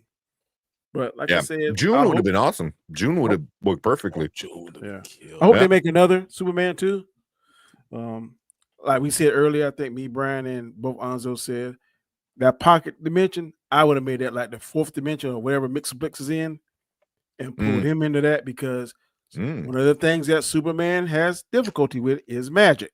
Yeah, that would have been perfect to introduce him into that. But you have to make him more powerful. You have to make Superman now more powerful. Yeah, magic. Yeah. I think I'm saying I wouldn't have used the clone because that would imply, because he said this, and I remember it. he said, I collected your blood over the years. So somebody been kicking his butt over the years, not just a clone. No, it was a strand of hair. A strand of hair. Yeah, a strand of hair. He Yeah, said, that's he right. said A strand of hair. Yeah. So when I made that pocket universe, that when I wouldn't have used a clone. I would have used Mixoplex because he's already heard he's on from the fourth, whatever dimension. Then that could have been somebody they could have teamed up with. So we never seen on the big screen. We saw it in Smallville briefly. Oh no, Supergirl. We saw it briefly in Supergirl. Mm. That's something I would have delved in. But I like that. Okay. Yeah. I think for me, I think Metro, whatever his name is, I'm not even gonna try to pronounce it, Metroplex. I think he's like not really as known. What I think they should have done is if they were gonna go with a different Superman, they should have just got Bizarro from that world. Yeah. Right? They should have just made it Bizarro, and that would have made it it wouldn't have been a clone, but it would have been like, okay, I get it, it's another Superman, but it wouldn't have been a clone. And then you can use the hair to do Superboy. That's fire. But especially since he's opening different dimensions, he could definitely do Bizarro. Yeah, 100%. It could have been Bizarro. Or get actual Ultraman. Like you already gave him the damn name. Like that was my thing. Is like go out and get actual Ultraman. I get why though. Like why Metroplex. Like why you wouldn't use him yet? Why you wouldn't use Bizarro yet? But us as like being big nerdy fans, I would have been down with any of that Bizarro, actual Ultraman and stuff like that. But I think they did what they could have got Lobo. Everybody is chomping at the bit for Lobo. They could have introduced Lobo. That would have been a good one. Yeah, they could have. Or introduced them at the end of this. I would like that as an. I was hoping the end credit would have been something like that. That would be. Oh, good. That's one thing that I didn't talk about as my negatives. The end credits were useless. They were useless. There was no reason to stay for them damn end credit scenes. And I'm thinking it's getting to be a little bit too much. I think they need to stop with the end credit scenes now. And if they're not going to be important to anything going forward, you know what I mean? And I hate it. Call out them bingo numbers. B4, G6. I like that because it made it seem like he's playing chess. You know what I mean? It was very chess-like, so it's like this intellectual man's playing chess. Meanwhile, like Superman's, punching stuff. It's like they're playing two different games, and one's like the brawn and the brain, like kind of thing. Physics, it doesn't make any sense because you're not going to get him the message quicker than he's actually going to be able to do it. So it's like whatever. Yeah. And that's why I said there was a video where they said like Tony Stark's AI, they could have did something like that. But I get you may not want to copy that, so I get that still. But my problem is, and again, like after it starts, Superman gets thrown, he gets fixed. He's like, oh, you're 80%. He goes back. I get it. But he doesn't even get a punch on it. You know what I mean? Like not even a punch. As soon as he gets there, grabs him by the neck and throws him around like a rag dog. And I'm like, okay, not even a punch. And I'd have to go back and watch the final scene, but he was getting his ass whooped in the final scene too. And I'm just like, give a better back and forth, especially that final fight. Should have been a better back and forth, and I don't think it really was, But that's better than Man of Steel. Yeah, the movie's still better than Man of Steel. It's way better. Bring in JG too, because I want to hear JG with these three people. Oh goodness! Now the truth can be spoken. The truth can be spoken. What's going on, everybody? Salute everybody. 5-1 now, Danny. Shout out to Mama Bear because Mama Bear Gunn did admit that he's doing end credits like that on purpose. He didn't want it to be like MCUs for future teasers. So they don't do a damn end credit. Yeah, don't do it. It's gonna be like if you want to stay, you can stay, but it's not gonna mean anything important. So it's like cool. So it's like if you know that now, are you gonna bother staying? And because you know what's gonna happen? Nobody's gonna stay, and there's gonna be one that's important. Right? It's gonna be like, oh yeah, they're not important, and then we're gonna be watching a movie and get home on YouTube. It's like, oh, did you guys see the end credit scenes? Like, no, because they weren't supposed to be important. If he does that, then I can see people getting pissed. But if they're all stupid little things like what we got in this one, then that's fine. But then they all need to be stupid little things. You know what I mean? They can't. I'm like, just don't do any that. important. I'm with you, Brian. Don't do that. Don't do it at all, or do if you're gonna make it important, make it the mid credit and then let it go. Yeah. Nobody want to sit through 10 more minutes of watching names and music to see some bull. To see crypto and him sitting on the moon. Like, what didn't make sense? That's not even a scene. But then crypto gone with Supergirl, so how the hell are they still? So I'm like, what? I don't get it. Yeah. But this is better than Man of Steel now. Yeah, 100%. It's better than Man of Steel. Yeah, no doubt. Y'all about to make me call y'all something. You know what's ironic though? I paid to see Man of Steel twice, but I won't go pay to see this twice. Let that sink in. Let that sink in. But I went my dad the second time around, so hey, I got an excuse. We only seen Clark for a total of 6 minutes on here. He's better than Superman. Let that sink in. And again, what didn't make sense to me was when Guy Gardner said, "You realize Clark has his glasses, right?" So it changes his face when everybody looks at him. So why have the wig? That didn't make sense to me. But I mean, was it a wig or was it just his hair? Maybe it's just his hair. But why wear it hair forward? Yeah, but why wear it like that if nobody's gonna even know? I mean, I don't know. For all intents and purposes, he could have worn a Superman suit. Then he decides, if he get the hypno glasses, whatever you call them. But that's the style with like the newer like Gen Z kids. You know, the broccoli hair is the style. It looks stupid as shit, but yeah, you know, I mean, but that's what the kids are wearing now. I was watching a thing on ESPN with flag football, and they're all like high schoolers. They all fucking have the Mahomes broccoli haircut. I was like, that's the style now, man. Like all of them had it. Like every single one of them. Like it's just, you know. But I mean, who is? I think Zach Attacks said something along the lines of that this Superman like is this generation Superman. So you're gonna make him look like, you know, at least Clark Kent, make him look a little bit more Gen Z look, you know, style. So I don't mind because Clark can look whatever. It's just Superman needs to look cool. Yeah. You know?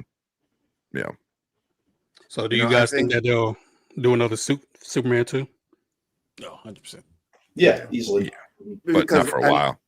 But what I heard was like, I know they want this to make a profit, but I don't like it. It doesn't need to make $1 billion. If it makes, like you said, Brian, 600 to 700, maybe $800 million, I think that'll be considered a success for them, and they'll move forward. Over $600 million is a success. That's it. Over 600 is a success. Because they're already at budget almost right now. So yeah, right. Because and if you really think about it, you go check back the first MCU movies; they weren't $1 billion movies. They barely hit 500. You know, that's what I mean? Why I didn't want everyone putting this on them. Like I wanted it to be known, like a success is not $1 billion. We don't need $1 billion. We need to go ahead and say $600-700 million. You do those numbers. This is great. Yeah. I think what happens is a lot of these movies, well, you know, especially MCU, and a lot of them have made $1 billion. Like I think MC, like there's like $40 billion. MCU got like 5 of them or something like that. I don't know the numbers exactly, but they have a lot of them, right? So I think everybody equates that if you don't make $1 billion, then you're not a success, and that's not the case. This is why I want to remind everyone: Iron Man, the first one, made $585 million. Right. So if this Superman movie makes $700 million, that's a good start. Let's chill off of, and Iron Man was great, but let's just chill off this movie making $1 billion. It doesn't have to make no. They done seen the formula. Everybody's shooting for Thriller. Nobody want to see no Stray Cats. I want to see Michael Jackson. I done seen Michael Jackson perform. I done seen his light show. I done seen the moonwalk. I done studied this sucker. I ain't trying to do no Stray Cats concert. I'm trying to do a Michael Jackson concert. They know what they're doing. And James Gunn was in the camp with Kevin Feige, so he knows some of the tricks of the trade. Yeah, but at the same time, this movie should have outperformed Aquaman. And it didn't. I guarantee it won't. It's only been a weekend. It's only been a weekend. I got $50 said it won't outperform Aquaman. I'm already gonna make money from Monzo already. You know, so Aquaman made a bill. Like this is not gonna make a bill. I made $1 billion. Yeah, but Aquaman was super big in international markets. You know, and not just by who he was, who he is. Just like going by numbers, y'all throwing up numbers. Yeah, but even the last couple of MCU movies, they haven't been making those type of numbers, right? It's only the real ensemble movies like Spider-Man No Way Home, you know what I mean? Those, the Daredevil, Wolverine, those were the ones that made billions. The rest of them haven't been making money. So it's not just about James Gunn should do this. It's movies in general, like superhero movies in general, aren't generating the amount of money they used to. Can I ask you guys a question? The reason Spider-Man making that because globally, Spider-Man, Batman, Superman are the three most recognizable characters, comic book characters over the globe. Spider-Man always delivers. Batman pretty much delivers. Spider-Man doesn't always deliver because take out Tobey Maguire and them, it doesn't make $1 billion. I think that's the reason why it made $1 billion. No Way Home and the other ones, I don't think they were even close. They were like 600 million, maybe 7, but I don't think any of them were close to $1 billion. No Way Home. I think all of them made $1 billion. I think so too. All the Spider-Man movies for MCU? Yeah. No Way Home made 1.9 billion. Yeah, I think all. Yeah. No Way Home did. I'm talking about. I think Homecoming missed it a little bit because it was right. It was 2017, so Homecoming might have missed it. It was Far From Home. Not sure. I think Homecoming might have missed it, and I'm not sure about Far From Home. Far From Home was 1.1, so it hit a bill. 1.1. Okay. So what was No Way Home? 1.9. 1.9. Yeah, No Way Home. Then Homecoming was what? Homecoming the one that didn't make a bill because I know one of them didn't make a bill. The first one. The first one. Okay. It made 880. 880. Yeah. Okay. So I want to ask you guys your 3 questions real quick. So Fantastic Four comes out in 2 weeks. Well, 10 days now. Danny, your mic again. Do you think Fantastic Four, if Fantastic Four makes $800 million and Man of Steel, or whatever this Superman movie makes $770 million, does it then then make it not a success? Does that then make it say that was a failure if that happens?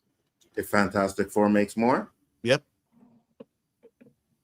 I don't think so. No, yeah. Yeah, Fantastic Four makes more than Superman, that's a failure?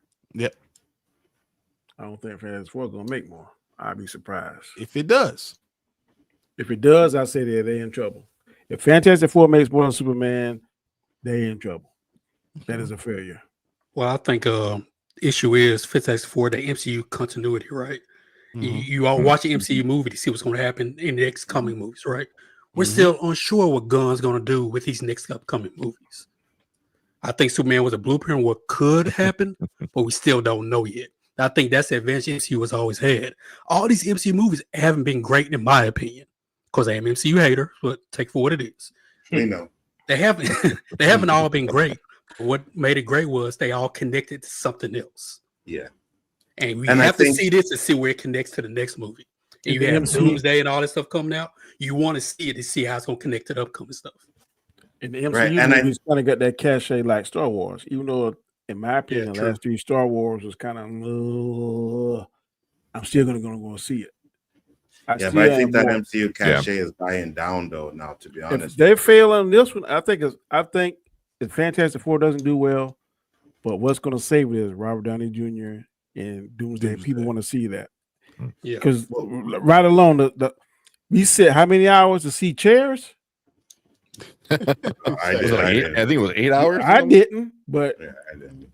Some people sit there so many hours just to see a name on a chair. That is crazy.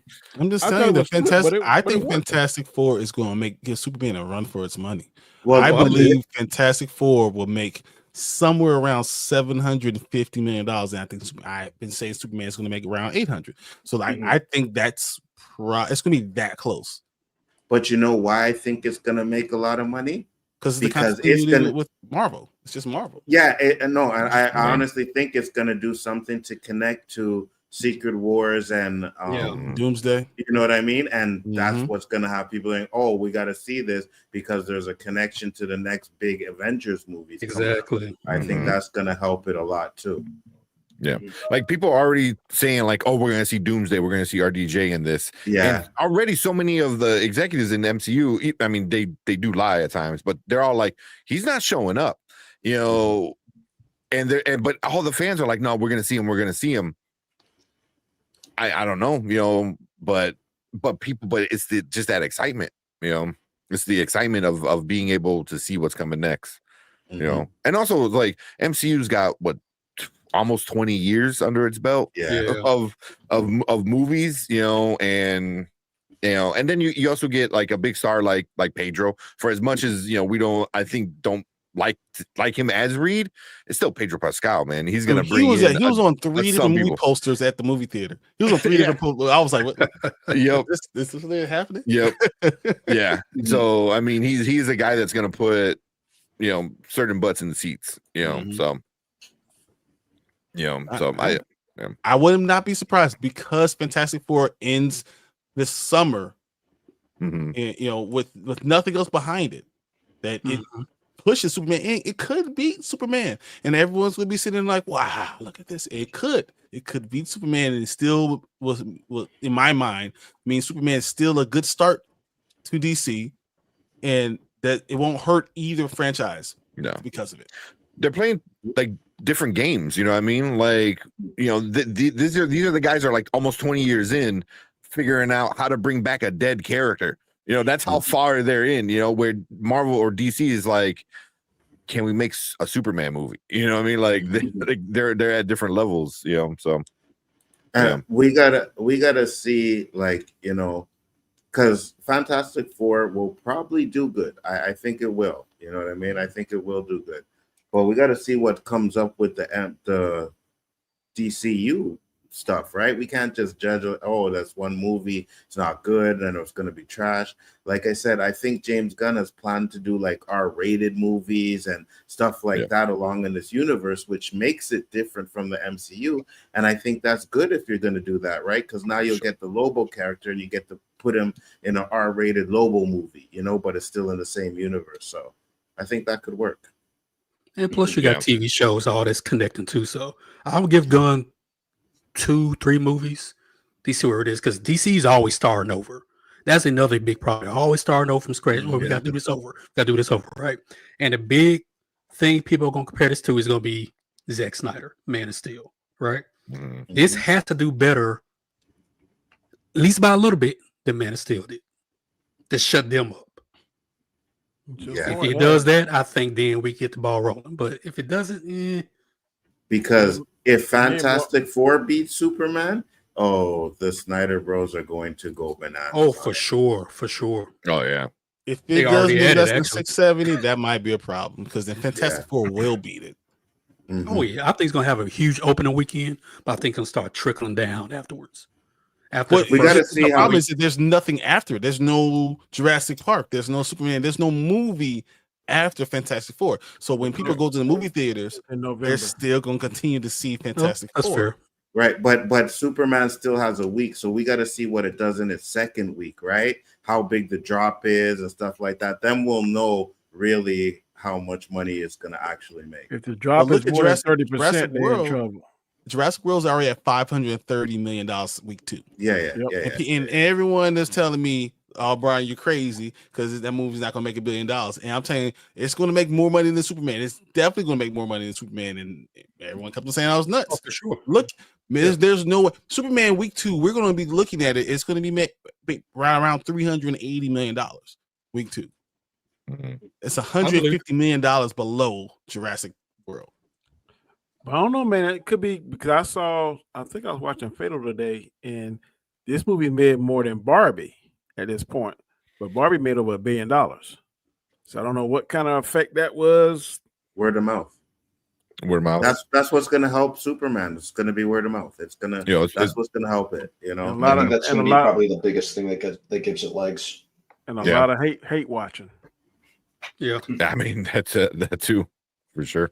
But I think all the hate watching is going to be like in the first week. You know what I mean? All those haters are going to go watch in the first week so that they can make their videos and trash it.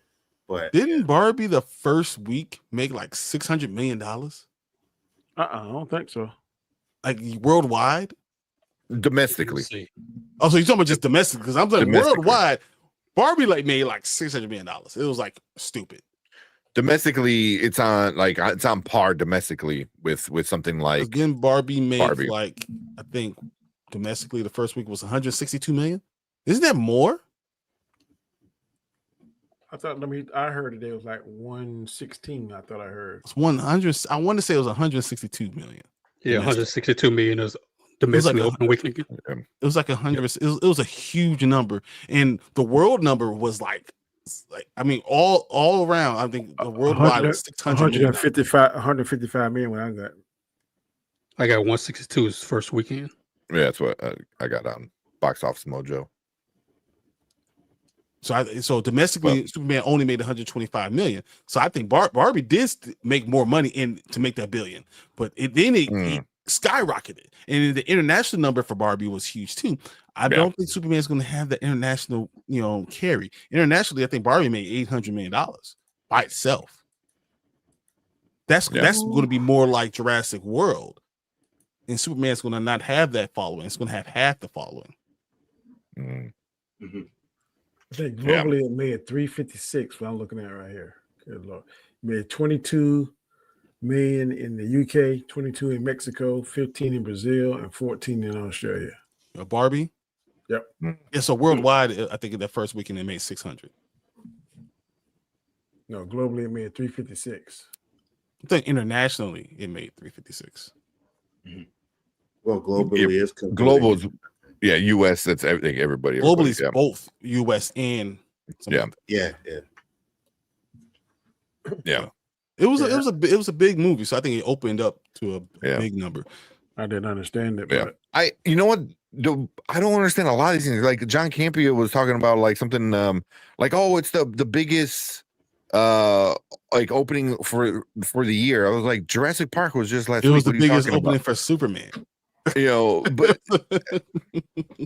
was the biggest opening for Superman. The people start saying like inflation back then. No, my God, you can't do the inflation. That's such a dumb argument. That's such a dumb argument. It's like, oh well, adjusted for inflation. Like, no, we're not doing. I haven't heard you use the argument, Anzo, about Star Wars. No, never. Huh? I don't know. I don't even know. No, I don't know. Never. I'm just saying. I don't. I don't use that. Adjusted for inflation. No, I never use that. It's dumb. It's dumb. All right. Yeah. So, but one thing I'll say, and I said this before, one thing, and I told you guys earlier, like on my stream, what I didn't like, one thing I didn't like, and I think James Gunn needs to stop, is the action scene to the music montage. I'm so over that right now. You know what I mean? I think he does it in all of his movies, and it's getting played out for me. I really liked that Mr. Terrific fight scene, but the music, it took me out. Didn't you like Peacekeeper intro, Anzo? I thought you liked that. No, I hated the intro. I hated Peacekeeper's intro. I fast forward that all the time. I'm like, nope, not watching this. I love that intro, bro. It's funny. That intro was. What was that? And I'll tell you another thing. I was supposed to do it too, Tank. You got me to it. I'll tell you another thing too. The beginning of Guardians of the Galaxy, the dance scene with Star-Lord, I was like, oh my Lord, what did I get myself? I don't care about that because Star-Lord listened to some fire music, man. So I don't care. Yeah, he did. I thought the movie was going to be so silly after that. I was so like, oh, but it ended up being good. But the dance scene at the beginning and at the end, I can't stand it. Here's my thing I didn't like about Mr. Terrific dancing stuff. I don't like a black character when he's doing montage fighting, dancing. I don't need my dancing. I don't need my black character to have the dance when I'm montage. Shucking and jiving coming out, don't you? Yeah, I don't like the shucking and jiving. That bothers me a little bit. Like, I don't know if I want that. Like, I was watching that. I was like, oh man, that's cool. Oh, that's awesome. And then I thought about it later. I was like, huh. Because when you watch it again, you can see he's really dancing. He does his leg down, shooting up. I was like, no. The fight scenes have been choreographed to the song. Yeah. Mm-hmm. I had some Hispanic friends that didn't like Namor coming out the water. I'm just saying. We all know about that one. Yeah. Understand. Yeah. All right. Overall, guys, before we get you guys out of here, so where do you guys rank it overall? Let's start with JG and what's your overall ranking for this movie? As far as Superman movies, just in general. For Superman. Ooh, I still got Superman 79, 78, whatever year that was. I wasn't born. That one, number one. Okay.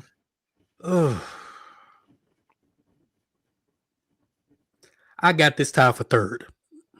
Okay. So what's second? Second is Superman 2. Okay.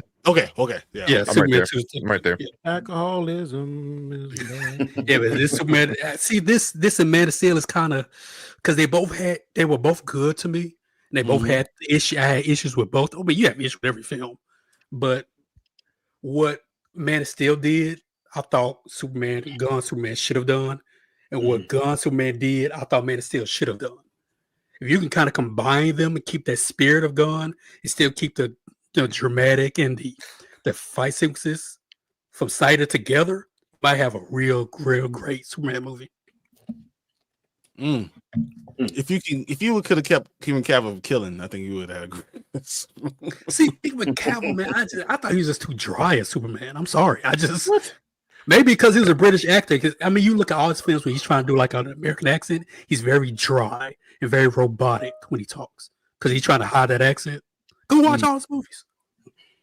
Okay. I kind of agree with you. I think about The Witcher, and that's the same thing. So It might be on to something right there, He's the same person in every movie he does. Yeah. Right. So. Yeah. Even with Mission Impossible, he was very cut and dry, kind of like beat him up kind of guy. Watch him in movies where he's an actual British person. Oh, he's delivering lines like crazy because that's the normal accent. When he has to do like an American, it's really good. Count of Monte Cristo when he was younger, he was in that. So he's been in a lot of stuff. He was in Count of Monte Cristo. Yeah, he was what's his little boy? Yeah, exactly. He was the son. Yeah. Mm-hmm. Yep, sure was. I haven't watched that movie in a long time, so I don't. Movie is awesome. Yeah, it is. All right. Anzo, what are you ranking some of Superman movies? So for me, Superman 2 is my favorite. It'll always be. Superman 1, and then this movie. And then Man of Steel after that, because all the rest are not even worth talking about. So yeah. All right, Danny, where you got it? Depending on how I wake up, this be the 4th or 5th. Because Man of Steel 2, Superman 2 is 1. Superman 1 is 2. Man of Steel is definitely 3. And this is maybe slightly ahead of Superman Returns. I just don't understand the Superman Returns. I mean, that's you. Superman Returns is better than Superman 4. It's better than Superman 3. Yeah, I'll give you that. That's not saying much. Yeah. The Richard Pryor, To be honest, tell a story. I'd rather watch Superman 3 and 4 than watch Superman Returns again. That's on the bottom of my list. I said it on my stream. Superman doesn't punch nothing. He doesn't fight nothing. I'm like, no. At least in those movies, Superman has a fight with himself in 3, and then 4, the solar dude. So at least we got some fights in there. Superman was Returns. Superman Returns is Superman going through therapy.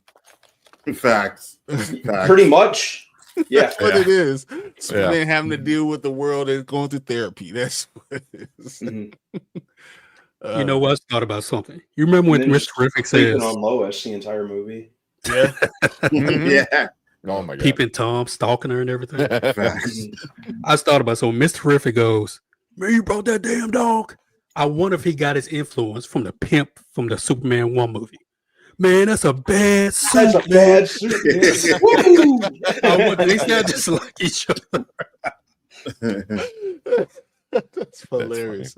Mr. Terrific stole the show, man. Oh yeah, Jimmy Olsen, man. Jimmy Olsen was. I don't think many people talk about him, but he did great for a little bit. He did. Yeah, he did good too. Even the facial expressions, like even at the end, you're like, man. Yeah.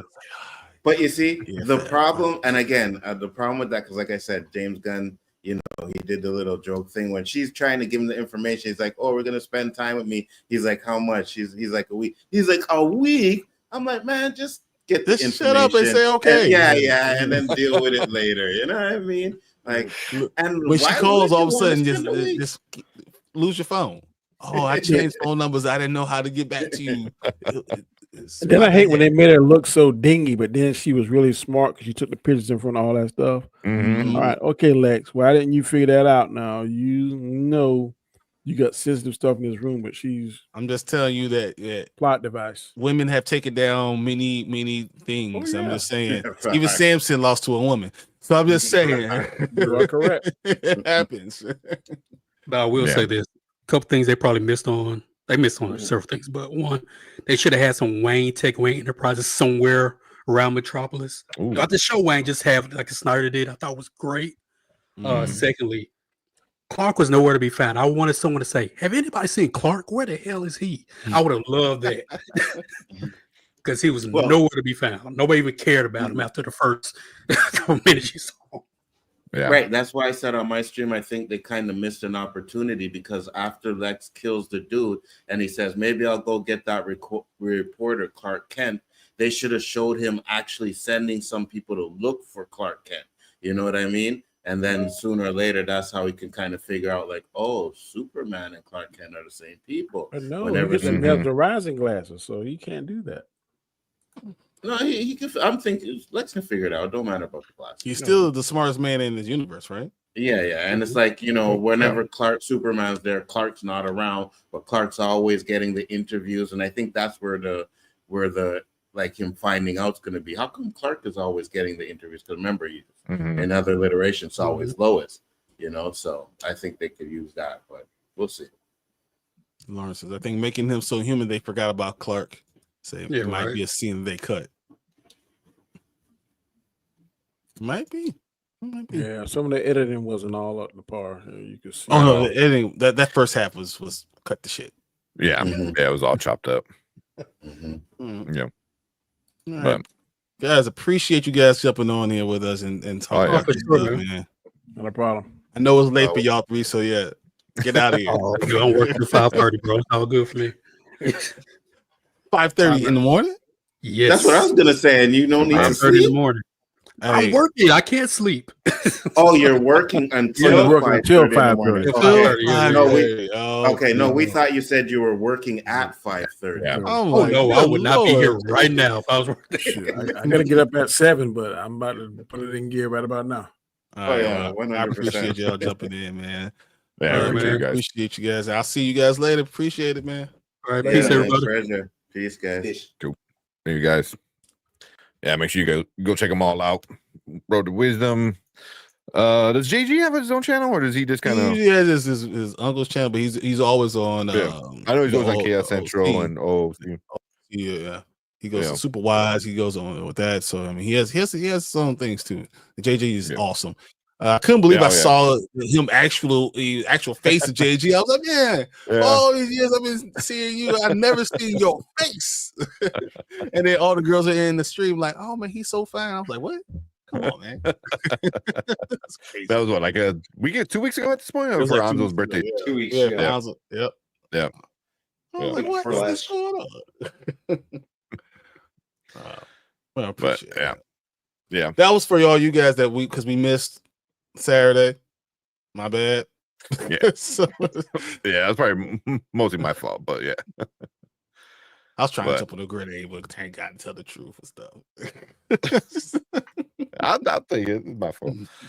Oh man, but yeah, man. It's just I think this movie, even for the people like not liking it, still talking about it and stuff like that.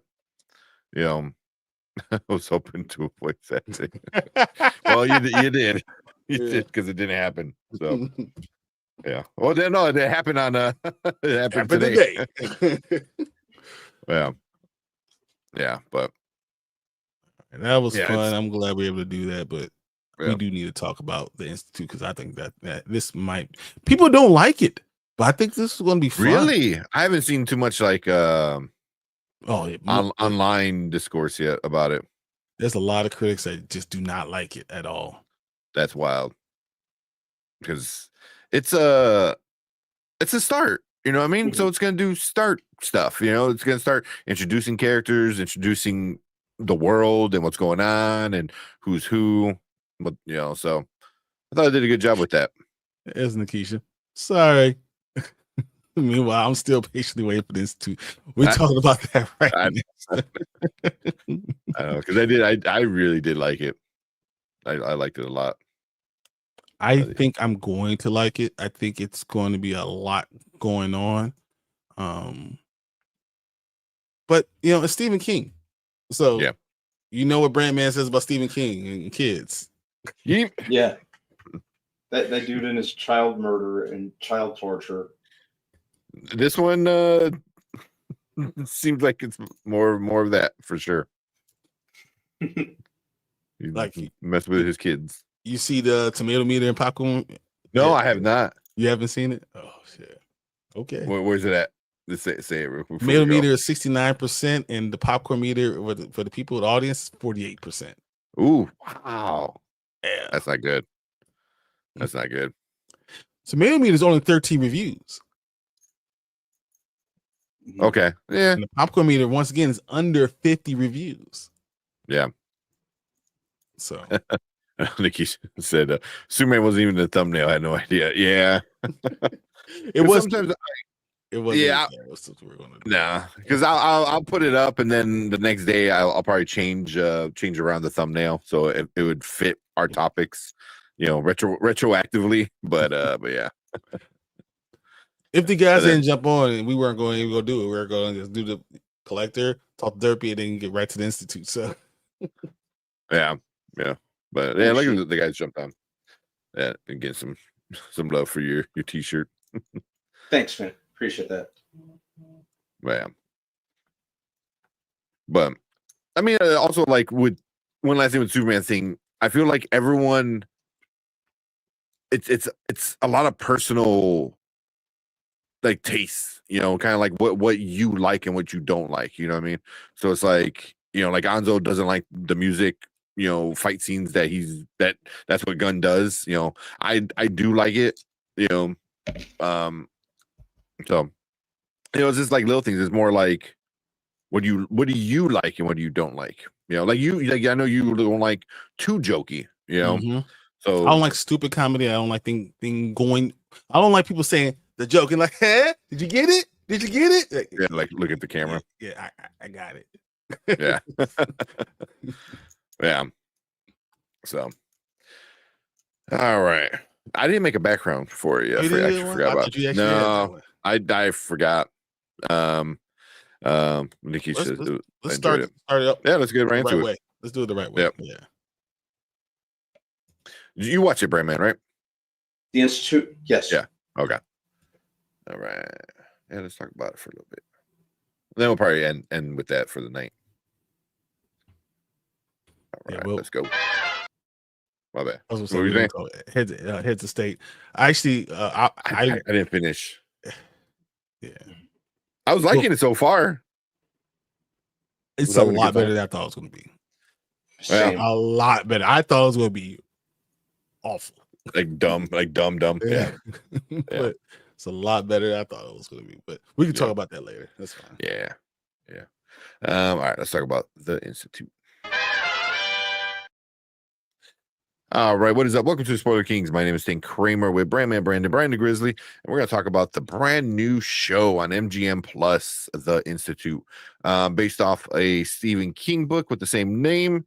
Yeah, we got the first 2 episodes of the show coming out yesterday, so some people got to watch it. Nikisha, one of our chatters, and in our channel a lot.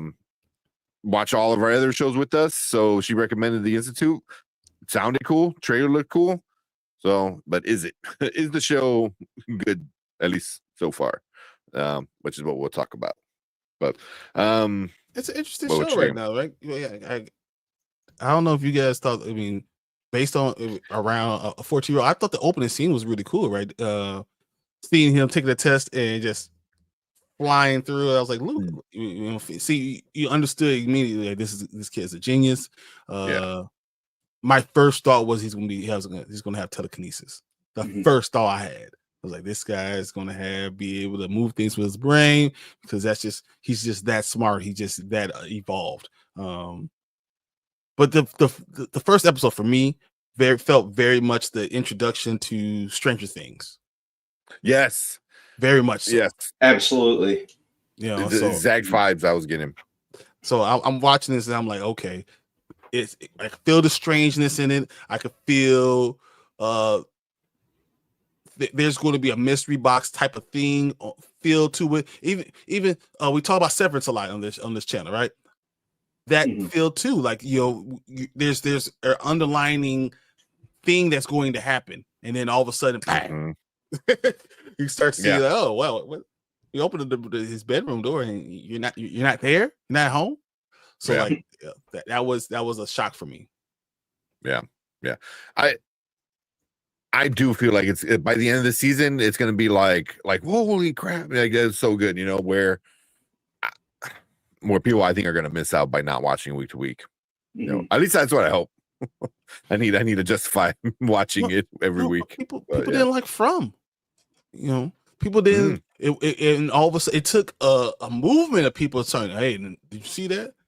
This is really good." And then more and more people started to see it. When we're talking about Severance, the first 4 episodes, I was like, man, I don't know if I can get through this.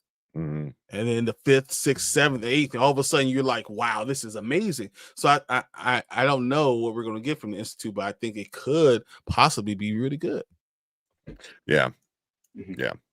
It brings you in with some of the characters where I'm kind of interested. Like I already have some theories about some of them. Who is it? Who's the other kid? I'm still learning their names in there. Was it Tony? Luke was it and Tony? Tony. I got some theories with Tony already. So yeah, I think it's gonna be one of those shows where you start building theories and like what's going on, all the secrets and all the mysteries and stuff like that. Kalisha, I already like Kalisha as a character. I do too. Yeah, because they centered these first episodes on really just setting everything up. It was all setting up the world of this show more than advancing the story. But I guess we're gonna get to that when we get to that. But yeah, I thought it did a pretty good job, kind of setting things up for the viewer. Yeah. So I was fine with that. Is it possible that this show is going to be a better international show? I don't know, man. Because sometimes the international stuff, like, because the mystery, supernatural stuff, just because it's on MGM, just because on MGM Studios, most people are, that watch it are usually not in the United States. A lot of people that watch it are Canadian. That more on the border, things like that. Like you don't necessarily see a lot of people from the United States watch MGM because they don't think about MGM because we have all the other things that we're going to watch. I think the Institute would be a bigger one if it was just on Prime, not just like first episode free on Prime. Yeah, that's true. I know that's what Lawrence is saying. Like, just put the whole thing on Amazon or HBO. So. Yeah, but I get it. The first episode was free on Amazon. I get it though. They would have like pushed their own streaming service, but yeah, I mean, if you want more views, you go with HBO or Amazon, but we'll see. I got my MGM through Amazon, so so you just go through there anyway. Yeah. See how that works. But yeah, we'll just jump right into it. We got the first 2 episodes. They're the hour-long episodes, which is awesome. Like I was so happy to get like a full episode. But we'll start with Brandman, man. What you think about the first 2 episodes? I thought it did a pretty decent job in, like I mentioned, kind of setting up what kind of world we're going to be in for this entire season.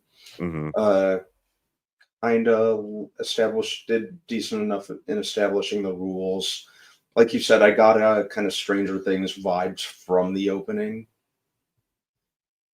I think the what's the lead kid actor's name? Isn't it like Joe something? Joe Freeman. Yeah. Is Luke. Thought he did pretty solid. Always nice to see Mary Louise Parker. Ben Barnes. I liked the atmosphere of it so far. I think that'll be the main thing that kind of keeps me coming back. Just kind of the feel of it so far is pretty well put together. And Yeah, but yeah, overall, I've never read the book, but it's pretty cool how they're establishing and setting up the world in it. Yeah. Those are my big things. Okay. Well, you, Brian, I'm thinking about it so far.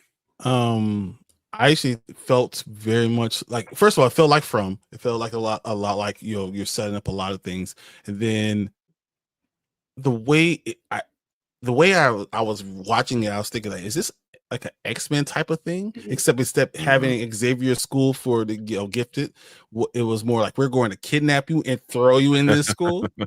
You know, Yeah. so, you know, but it had that feel when you get the kids not understanding what was going on, not understanding what the real school was what was happening, and having to figure out who these kids were in front half, like who were these kids.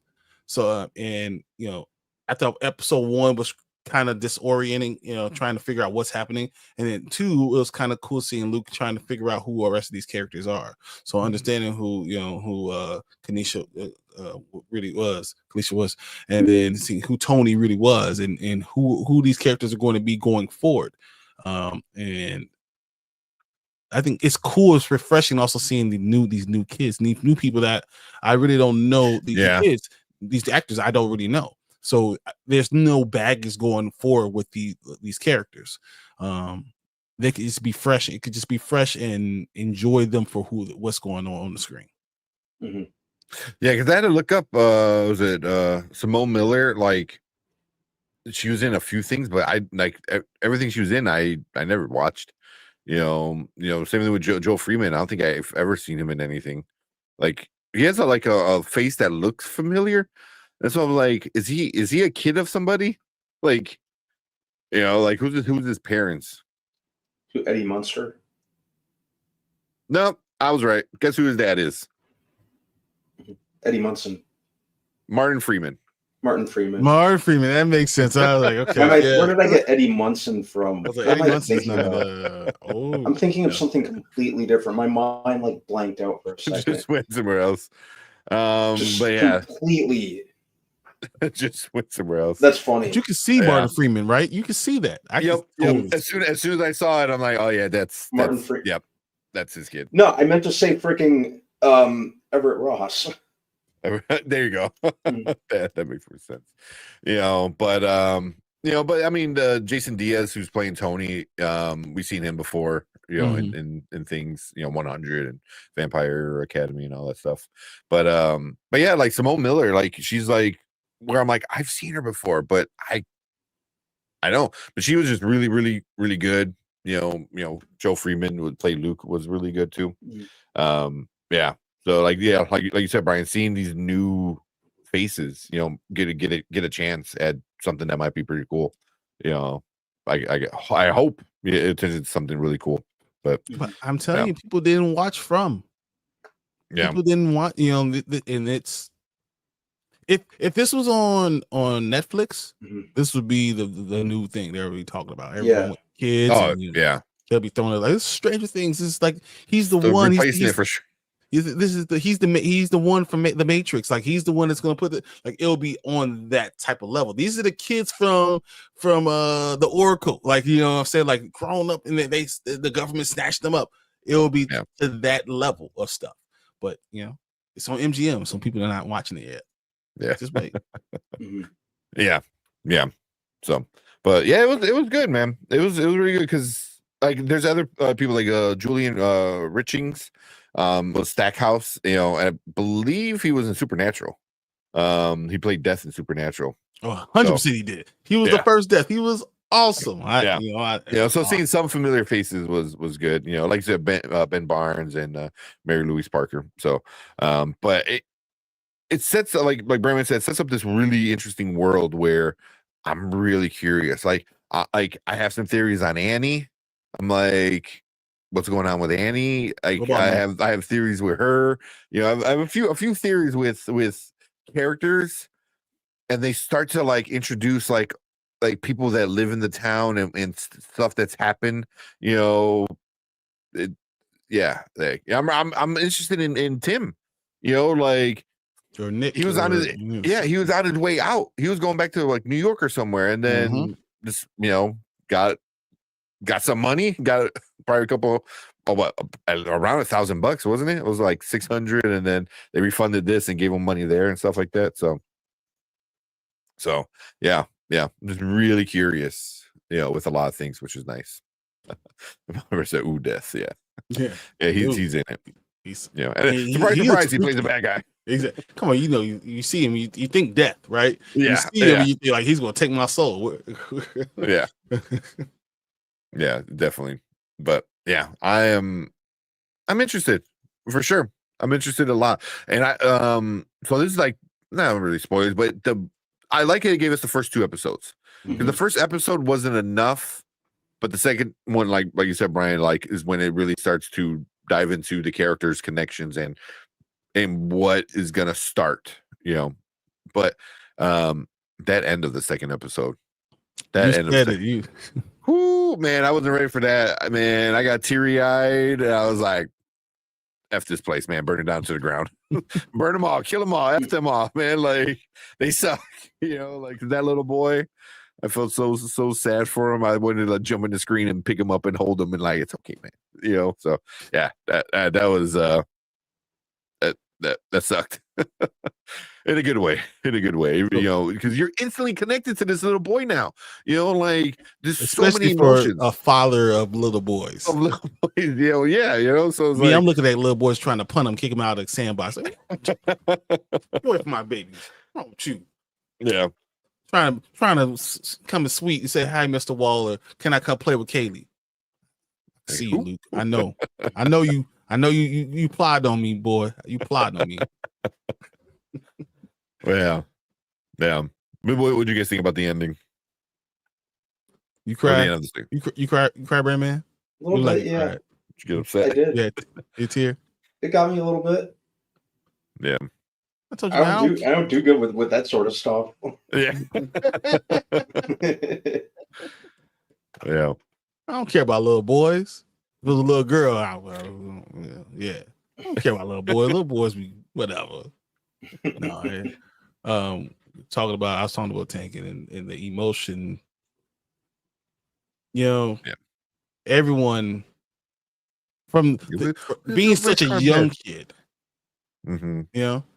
Come on, man. You don't just snatch kids like that and look that have a connection with their parents still. And seeing that so young to having to deal with that, that's crazy. Yeah. That's why like the older kids, well, I mean, they're all older. But they know. They know. They're like, because what's the first thing Luke says? Like, oh, do my parents know? They're like, oh, they kind of know. I was like, do they? It was like, so it just there's a lot of mystery. There's a lot of like half truths, I think going on. But I am where's this town? We don't even know where this town is. Yeah. I'm sorry, Tank. No, go ahead. Good. No, I was just going to say, and like I said, I'm not familiar with the book or the books, so I don't have any idea what's going on. Yeah, same. I have no idea. My mama bear said it was mainly tears. You cried creatine. Oh man, that's funny. I like that. Oh man, he cries testosterone out of each eye. Yeah, right. Just it doesn't even go all the way down. It goes down and goes back up like he's lifting. Yeah, the tears starts curling. Oh man, but yeah, it's just like Brian said. I think like seeing kids distressed is already kind of like upsetting, but then having little boys of my own, and then the kid was in a footy pajama, which both of my kids go to bed in like footy pajamas, so it was just like. I was like, he was holding like a stuffed animal, I think, too, or something like that. So it was just like, fuck. I was just like, this place, screw it. Like, I was just like if I wasn't already with like Luke and the other kid, I can't think of his name. I was like, yeah, like burn this place down. My only issue is if Luke winds up getting the little boy more in trouble, I'm gonna be pissed off at Luke. I'm like, hey man, you make sure your number one thing right now is to make sure that little boy lives. Yeah, he's dead. Yeah, he's gonna die, and I'm gonna be pissed. He's gonna be their motivation. That's what he's gonna, they're gonna use him He a little peed bit. himself. It was so sad. They're like, "Oh, let's go to your room." He's like, "That's not my room." I was like, "Oh." But yeah, it's definitely something. Something bad's gonna happen to that little kid, and it's not gonna be good. He's gonna be their motivation. This is what happens it happened in Torch. And was this was it Maze Runner? Scorch trial, whatever. It happens. The little kid, the one that you see, you have the emotional connection with, has to die. And it also, as Brandman also likes to say, Stephen King likes to kill kids. Yeah, yep. That's a good indicator. That man and his child murderer. Yep. Jesus. So you introduced this little sweet little kid, and it was like, oh, might as well have the death wish already on him. Like, might as well have a little red dot right here on the forehead. Like, exactly. Stephen King's hanging out the window, just gotcha. Let's go over some quick comments. Nikisha always has really great insight. Yep. Oh yeah. So Nikisha said, I enjoyed the Institute. It was a little slow, but it reminded me of classic Stephen King. I'm willing to give the story time to progress. I'm curious as to what a PC is and what a keyhole is. Oh, they were throwing so many words around where you're just like, what's going on? What is happening? What does that mean? I don't even know what this is. But it is. It's just giving you, it's kind of opening a whole universe. Yep. Mm-hmm. And my favorite character so far. I love the crazy old lady that's not really crazy. Yeah, I think she was one of the kids that got away. Same. That's what I think. Because how else did she know the information from Tim? Like, I think she knows she has powers, but she can't control it. So it's kind of making her go a little crazy. Yeah. But imagine like walking around just hearing everyone's thoughts. Like if that doesn't make you go crazy, then I don't know what will. Or you see things that aren't really there, or you can move things, or what are the dots? What are the dots? Yeah. Like I'm still want to see that. Yeah.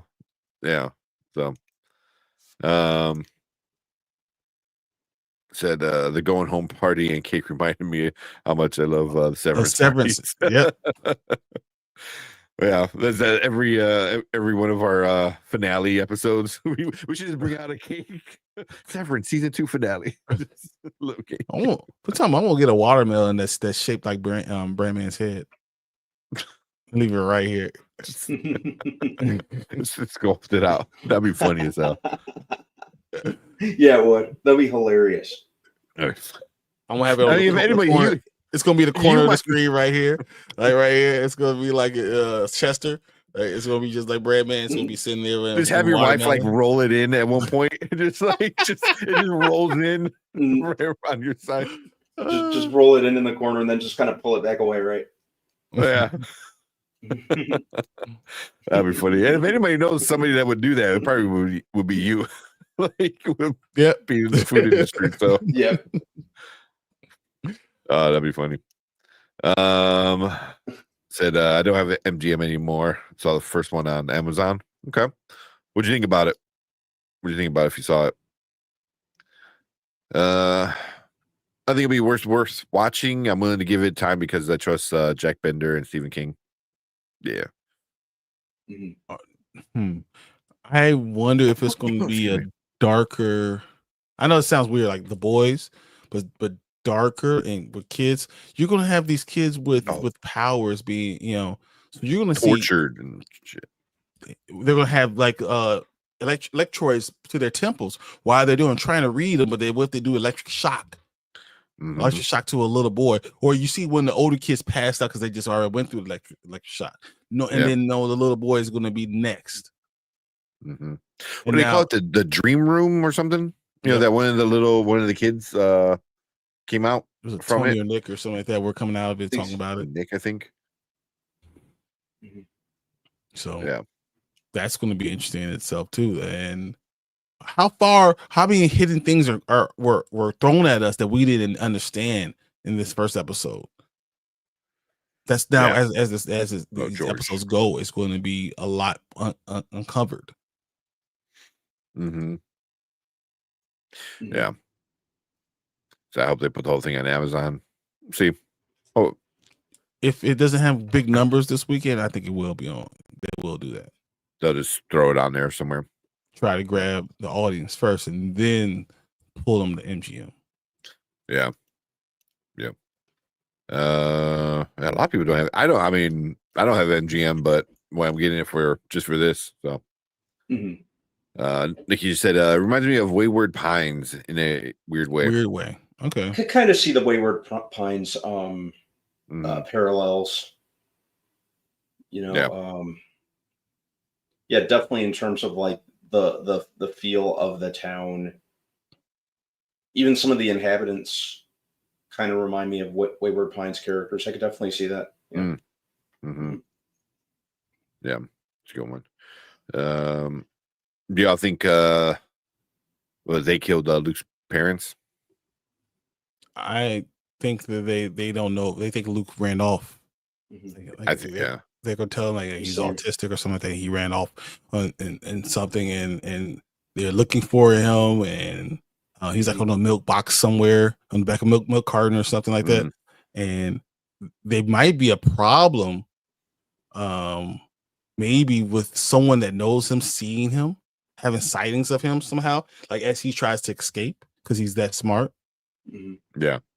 And that would be a future problem in episodes, but I don't think his parents are dead. Yeah. But I think they lied to him though.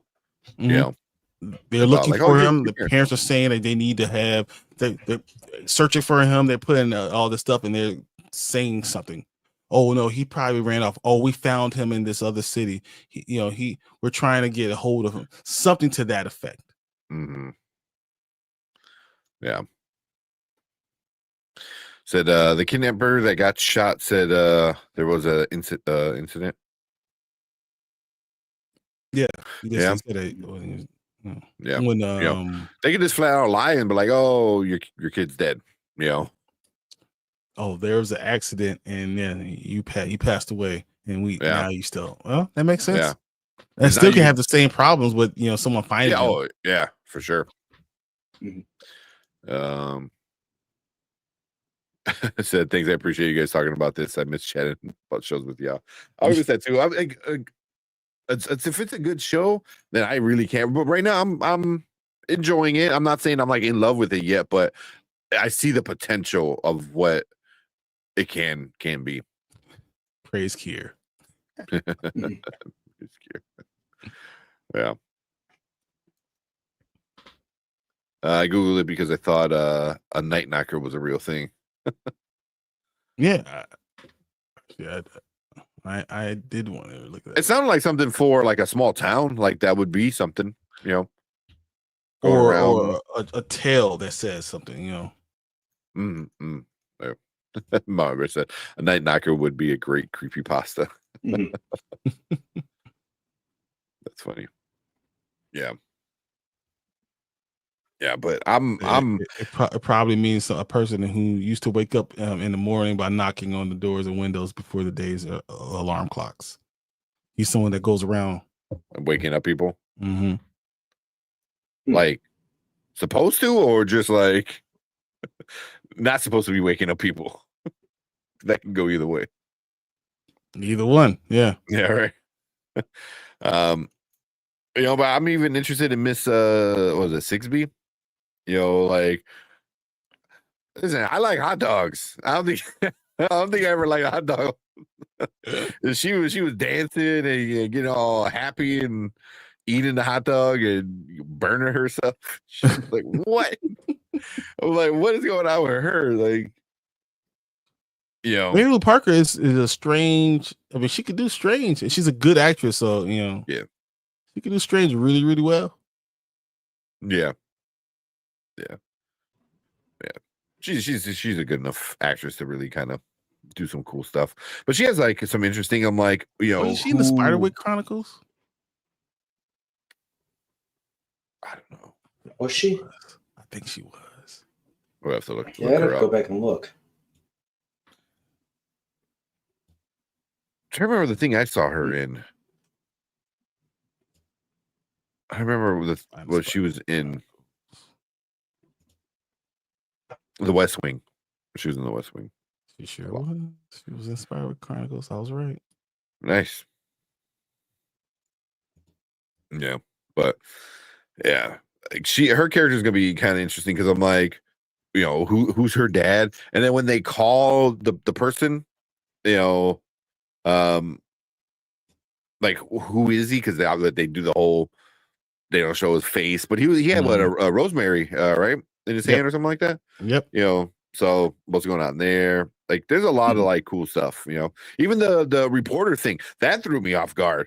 That like really threw me off guard because it like goes and show you like, because here's the reporter and she's like, oh hey, what if I have some info for you? And she's like, oh shit, what you got? And bam, I was like, oh, like, it's someone's going to find a way out, and they're going to tell like the police or fire or something like that, and they're going to find out. Oh, we're going to put them in the back, and then we're going to take you to your parents, and you're going to end up being taken back to the institute. Oh yeah. And then find out everyone in the town is all part of this. This is all a scheme that's part of this thing. Like everyone knows, kind of. Yep. Oh yeah. I can see something like that happening. Yeah. Because already I don't trust the sheriff that much. Mm-hmm. The other cops I really don't trust. So yeah, they're all part of it. Like this is all. Yeah. This town is all part of this thing. Yeah. So something does seem very off about them, to say the least. Yeah. So we know what the front half is. What's the back half? I mean, the back half could be them burning that black smoke. I think the back half is they possibly kill him. They're like, hey, we're gonna wipe your memory. How? By killing you. Like, especially if like they already say like, they tell their parents and their family like, oh, they're already dead, so you do what you need to do, and then you kill them. I think it's electric shock. I think so. It's gonna be something interesting. What was like a doorway? Because it's supposed to be. I think the genre of this show is horror. So, but I can see it getting into something like crazy supernatural kind of stuff. Like the back half is like another dimension, something crazy. Okay. Well, or even have like you become a body for someone to enter into. Yeah. Just, who knew you can use diapers, Vaseline, and duct tape to save somebody from a bullet? That was bleeding a lot. Come on, that sounds like a Jason Statham thing. Yeah, exactly. Yeah, that was funny. It was like just diapers and Vaseline. What's the Vaseline for? That's one thing I got. The diapers I get coagulate the blood or whatever you think, to help it coagulate a bit more, I guess. Maybe. And then you stop the bleeding with the diaper or a maxi pad or something like that. Yeah, and duct tape to type it up. Yeah. It was cool. See, and then it was like just seeing like Tim is a badass. Because he saw it happen. He's on the radio. He's like blah blah blah blah blah blah, and then he's like shooting out things, and then the other dude is just like watching, like has no idea. Like he's like all flustered and stuff. So yeah. But admittedly, the Vaseline surprised me. he grabbed the big old tub of it. And I'm like, what are you gonna do with that? Yeah. You know what party it is. We got Vaseline. No type of party this is. Oh, that's funny. It says Nikisha said my daughter watched it with me. The did you take your pill scene was uncomfortable. Oh yeah. But you watch things like this with your daughter. Well, maybe she watches it opposite you. Not when you watch it with it. Exactly. No Diddy. That's baby oil. Take that. Who's selling Vaseline at a gas station anyway? True. Yeah, I mean, you seen Vaseline at a gas station? Yeah, but a pack of diapers, a bunch of diapers, Vaseline. Duct tape makes sense. You sell duct tape anywhere. You know, you could be destined. If it's not destined, you can see Vaseline, possibly. Yeah, I can see it. Yeah, but I like it. You know, next Monday, I'm kind of excited to talk about it again. You know, comes out on Sundays. So, what I will do is I'm gonna try to get some scenes in. If it's that type of show, we'll have some scenes, some clips from it. Like, yeah. We could talk about this. What do you think this is? What do you think this is? So I'm all about it. Yeah, I'm good with that. The one thing that did throw me off was the tracker, because it is looking like a really shitty earring, you know, because I mean that's what it was, but it just it just really looked weird on Luke, you know, because he's like younger and he has a little bit of a bigger ears, and then he's got this big old silver like light animals. Up. Like animals. Yes, it was very much like animals. Yeah, like you tag the animals kind of thing. Yeah. Well, I like it. Duct tape and diapers or pads, I can see. Yeah. I said, no, Mom Bear, don't do that. Don't do that. Oh, man. Vaseline is good for dry, cracked skin. Oh, man. I believe Vaseline is at gas station. Man, everyone fucking does. Oh, man. But you guys got anything else? No, I mean, I think this will be really interesting going forward. We're going to see a lot of stuff, but at the end of the day, it's exactly what Bradman says with Stephen King. You know, they're going to be kids getting murdered. That's just what it is. Because, you know, the adults are trying to use the kids for their power. The town is probably all a part of it. And as they age out, I think they're going to live in this town. Yeah. I mean, people that are going to help them are the ones that went through the entire experiment. They're being experimented on. Yeah. Agreed. Good theories. But yeah, cool. New show we're gonna be talking about on Mondays, The Institute. So it's on MGM Plus, a super rare kind of streaming service that a lot of people probably don't have. But so far I like it, you know, despite the bad ratings it's getting. But yeah.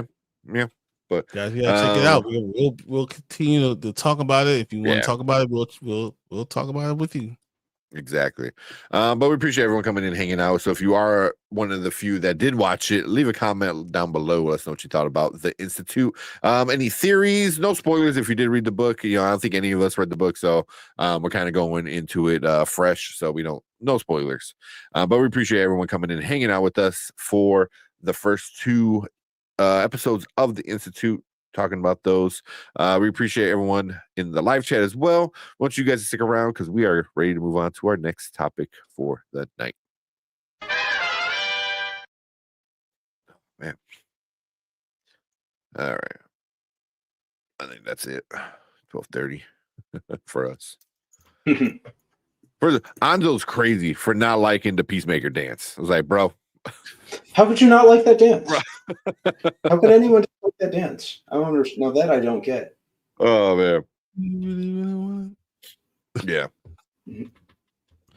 Yeah. That's so good. Fucking just John Cena is just everywhere though, man. Like he was in the Superman movie. I mean, obviously quick cameo. He's gonna be in Peacemaker. It's coming out in like what, a couple weeks? Like a couple weeks, yeah. Was it August, right? August, like the end of August. And then he's in, you know, with freaking Idris Elba, you know, in the Heads of State. Like the dude's just everywhere, man. Yep. Who does he think he is? Pedro Pascal? Seriously. He's Pedro Pascal meets The Rock. Because he's back in wrestling again. Like, you know, so maybe it's just The Rock, because The Rock is in everything too. That's true. That's true. Oh man, I don't know. Maybe if we see somebody else do the dance, I think James Gunn said they're going to do something else for the intro this upcoming season. I think I read they are. Yeah, it's going to be new. Reflect the narrative of the new season. Yeah, like that. Yeah. I'm excited about it. I like season 1. Season 1 it was definitely goofy and stupid, which makes sense to do. Fucking where's a chrome toilet bowl, So, but yeah, I'm excited for season 2. Good night, Nikisha. All right, it's one thing. I am so sorry we had you waiting for so long. Next Monday we won't wait so long. Right away. Yeah, we'll get that done. So I'll focus on making sure we have scenes and all that stuff. Hank was the one who pushed it. I was like, I just finished watching it because he was like 4. You were like, hey, or 2. It might be 2. We were like, hey, today. 2 tonight. Yeah, I kind of forgot about it. And it just popped in. I'm like, oh shit, it's the Institute. So, started watching it today actually. But she said that she had fun listening about Superman that I don't care about. So, yeah. Maybe I had someone else do the dance, not who I had in mind. Yeah. Well, Brandman, you did say you wanted you did want to learn the whole dance, right? One of these days I will. The choreography's got to be online somewhere, right? Yeah, it has to be. Yeah. We could just watch the intro over and over and over. Totally. Practice. So yeah, Jim's gonna have his wife working in the intro this time. That'd be funny. She does. Good night, Nikisha. Good night, Nikisha. Appreciate you coming in, hanging out, recommending a good show. I know it's not really getting much love on Rotten Tomatoes, whatever. Mm-hmm. I think, how can you even say that about a show you don't know what's going on? How about it should be incomplete? You should just wait to see what's happening first before you trying to grade it. Yeah, it's 2 episodes of a brand new show. It's like it's gonna I'm not expecting anything crazy to happen until like episode 4. Like assuming this is like a 10 episode season. Which I don't know how many episodes. It's gonna have 8. Okay, it's gonna have 8 episodes. So yeah, I definitely around episode 4, 5, like that middle to the start of the end. I can see them start to do some like interesting shit. But it was the same thing, like you said. From didn't get a lot of love. Severance really didn't get a lot of love that first season. The people that did watch it liked it, but it just no one was watching it. So it just took everyone talking about how great it was, and then people they were like, "Oh, I guess I'll check it out." Oh wow, this is the greatest thing since sliced bread. Yeah. Now everyone just loves it. It's Bob's Burger time. I need to watch the new episode. If there was one yesterday, I need to watch it. So many new shows coming out. I'm behind. There's a lot. Yeah, there's a lot. Fun. I watched. Dude, we haven't talked about fucking Sandman. The Sandman is off the damn chain. I know, but yeah, I haven't finished watching it yet. Oh man, yeah, I gotta watch it. Yeah, I still got the last 3. Fuck. Yeah. So me and Erica, we've been wanting to watch it because we do like it a lot. We were gonna watch it yesterday, but we didn't. We got in some other stuff and didn't get a chance to. We came home like super late yesterday, but probably watch it tomorrow, Wednesday, and then Thursday we'll talk about it for sure. The Sandman is so. I was so mad we got to episode 6 because then we got the second half starting on July 27th. I think it is next week. I think, yeah, dude. I think next week. God, it's so good. Yeah. I mean, the first scene was awesome. So, King of the Hill coming back. Yeah, King of the Hill's coming back like next month, I think, too, in August. August 4th. Yeah. Yeah, August 4th. There you go.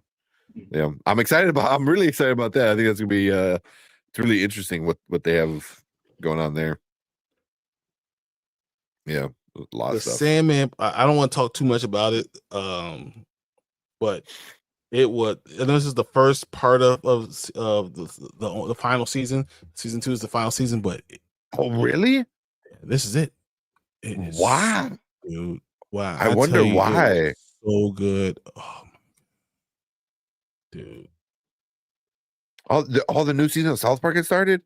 That I didn't know about. South Park is still pretty good. They said a new trailer for King of the Hill that had me dying laughing. Oh, it's okay. I gotta check that out. Mhm. The last one with the song intro that they gave us, that was good. Oh, you know why Sandman 2 is gonna be done? Hmm. Because Gaiman, who created the Sandman, as executive producer, was accused of the sexual assault stuff. Yeah, So- that I knew. That's why they're going to end the season. He ended with only 2 seasons. Ah, fuck, but you don't need to be It- part of it anymore. There's a combination of creative decisions and the impact of allegations of Neil Gaiman.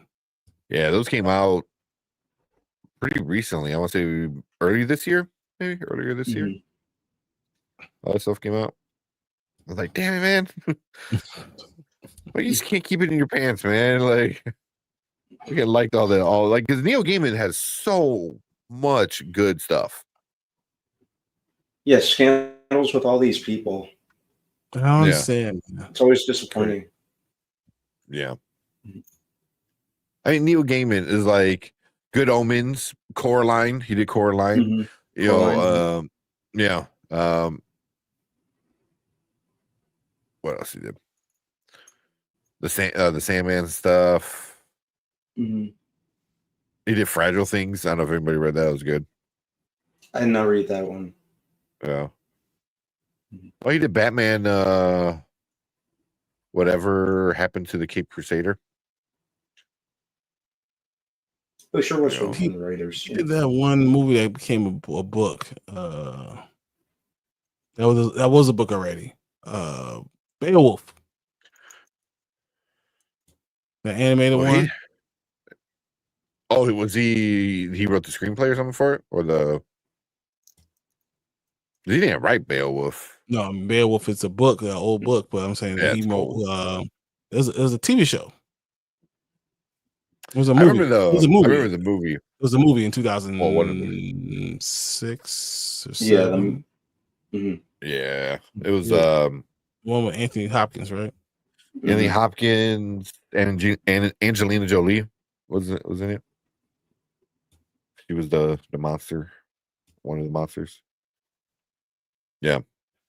Yeah. So I was like, damn, man, he's done like Good Omens is a show. American Gods. American Gods is so fucking American Gods. I was so pissed that they just so mad they stopped. cancel it. Yeah. You know, so it just sucked. It was like, stop, man. Stop. Stop being shitty people, man. It's so hard. It's Hollywood for a reason, I guess. Yeah.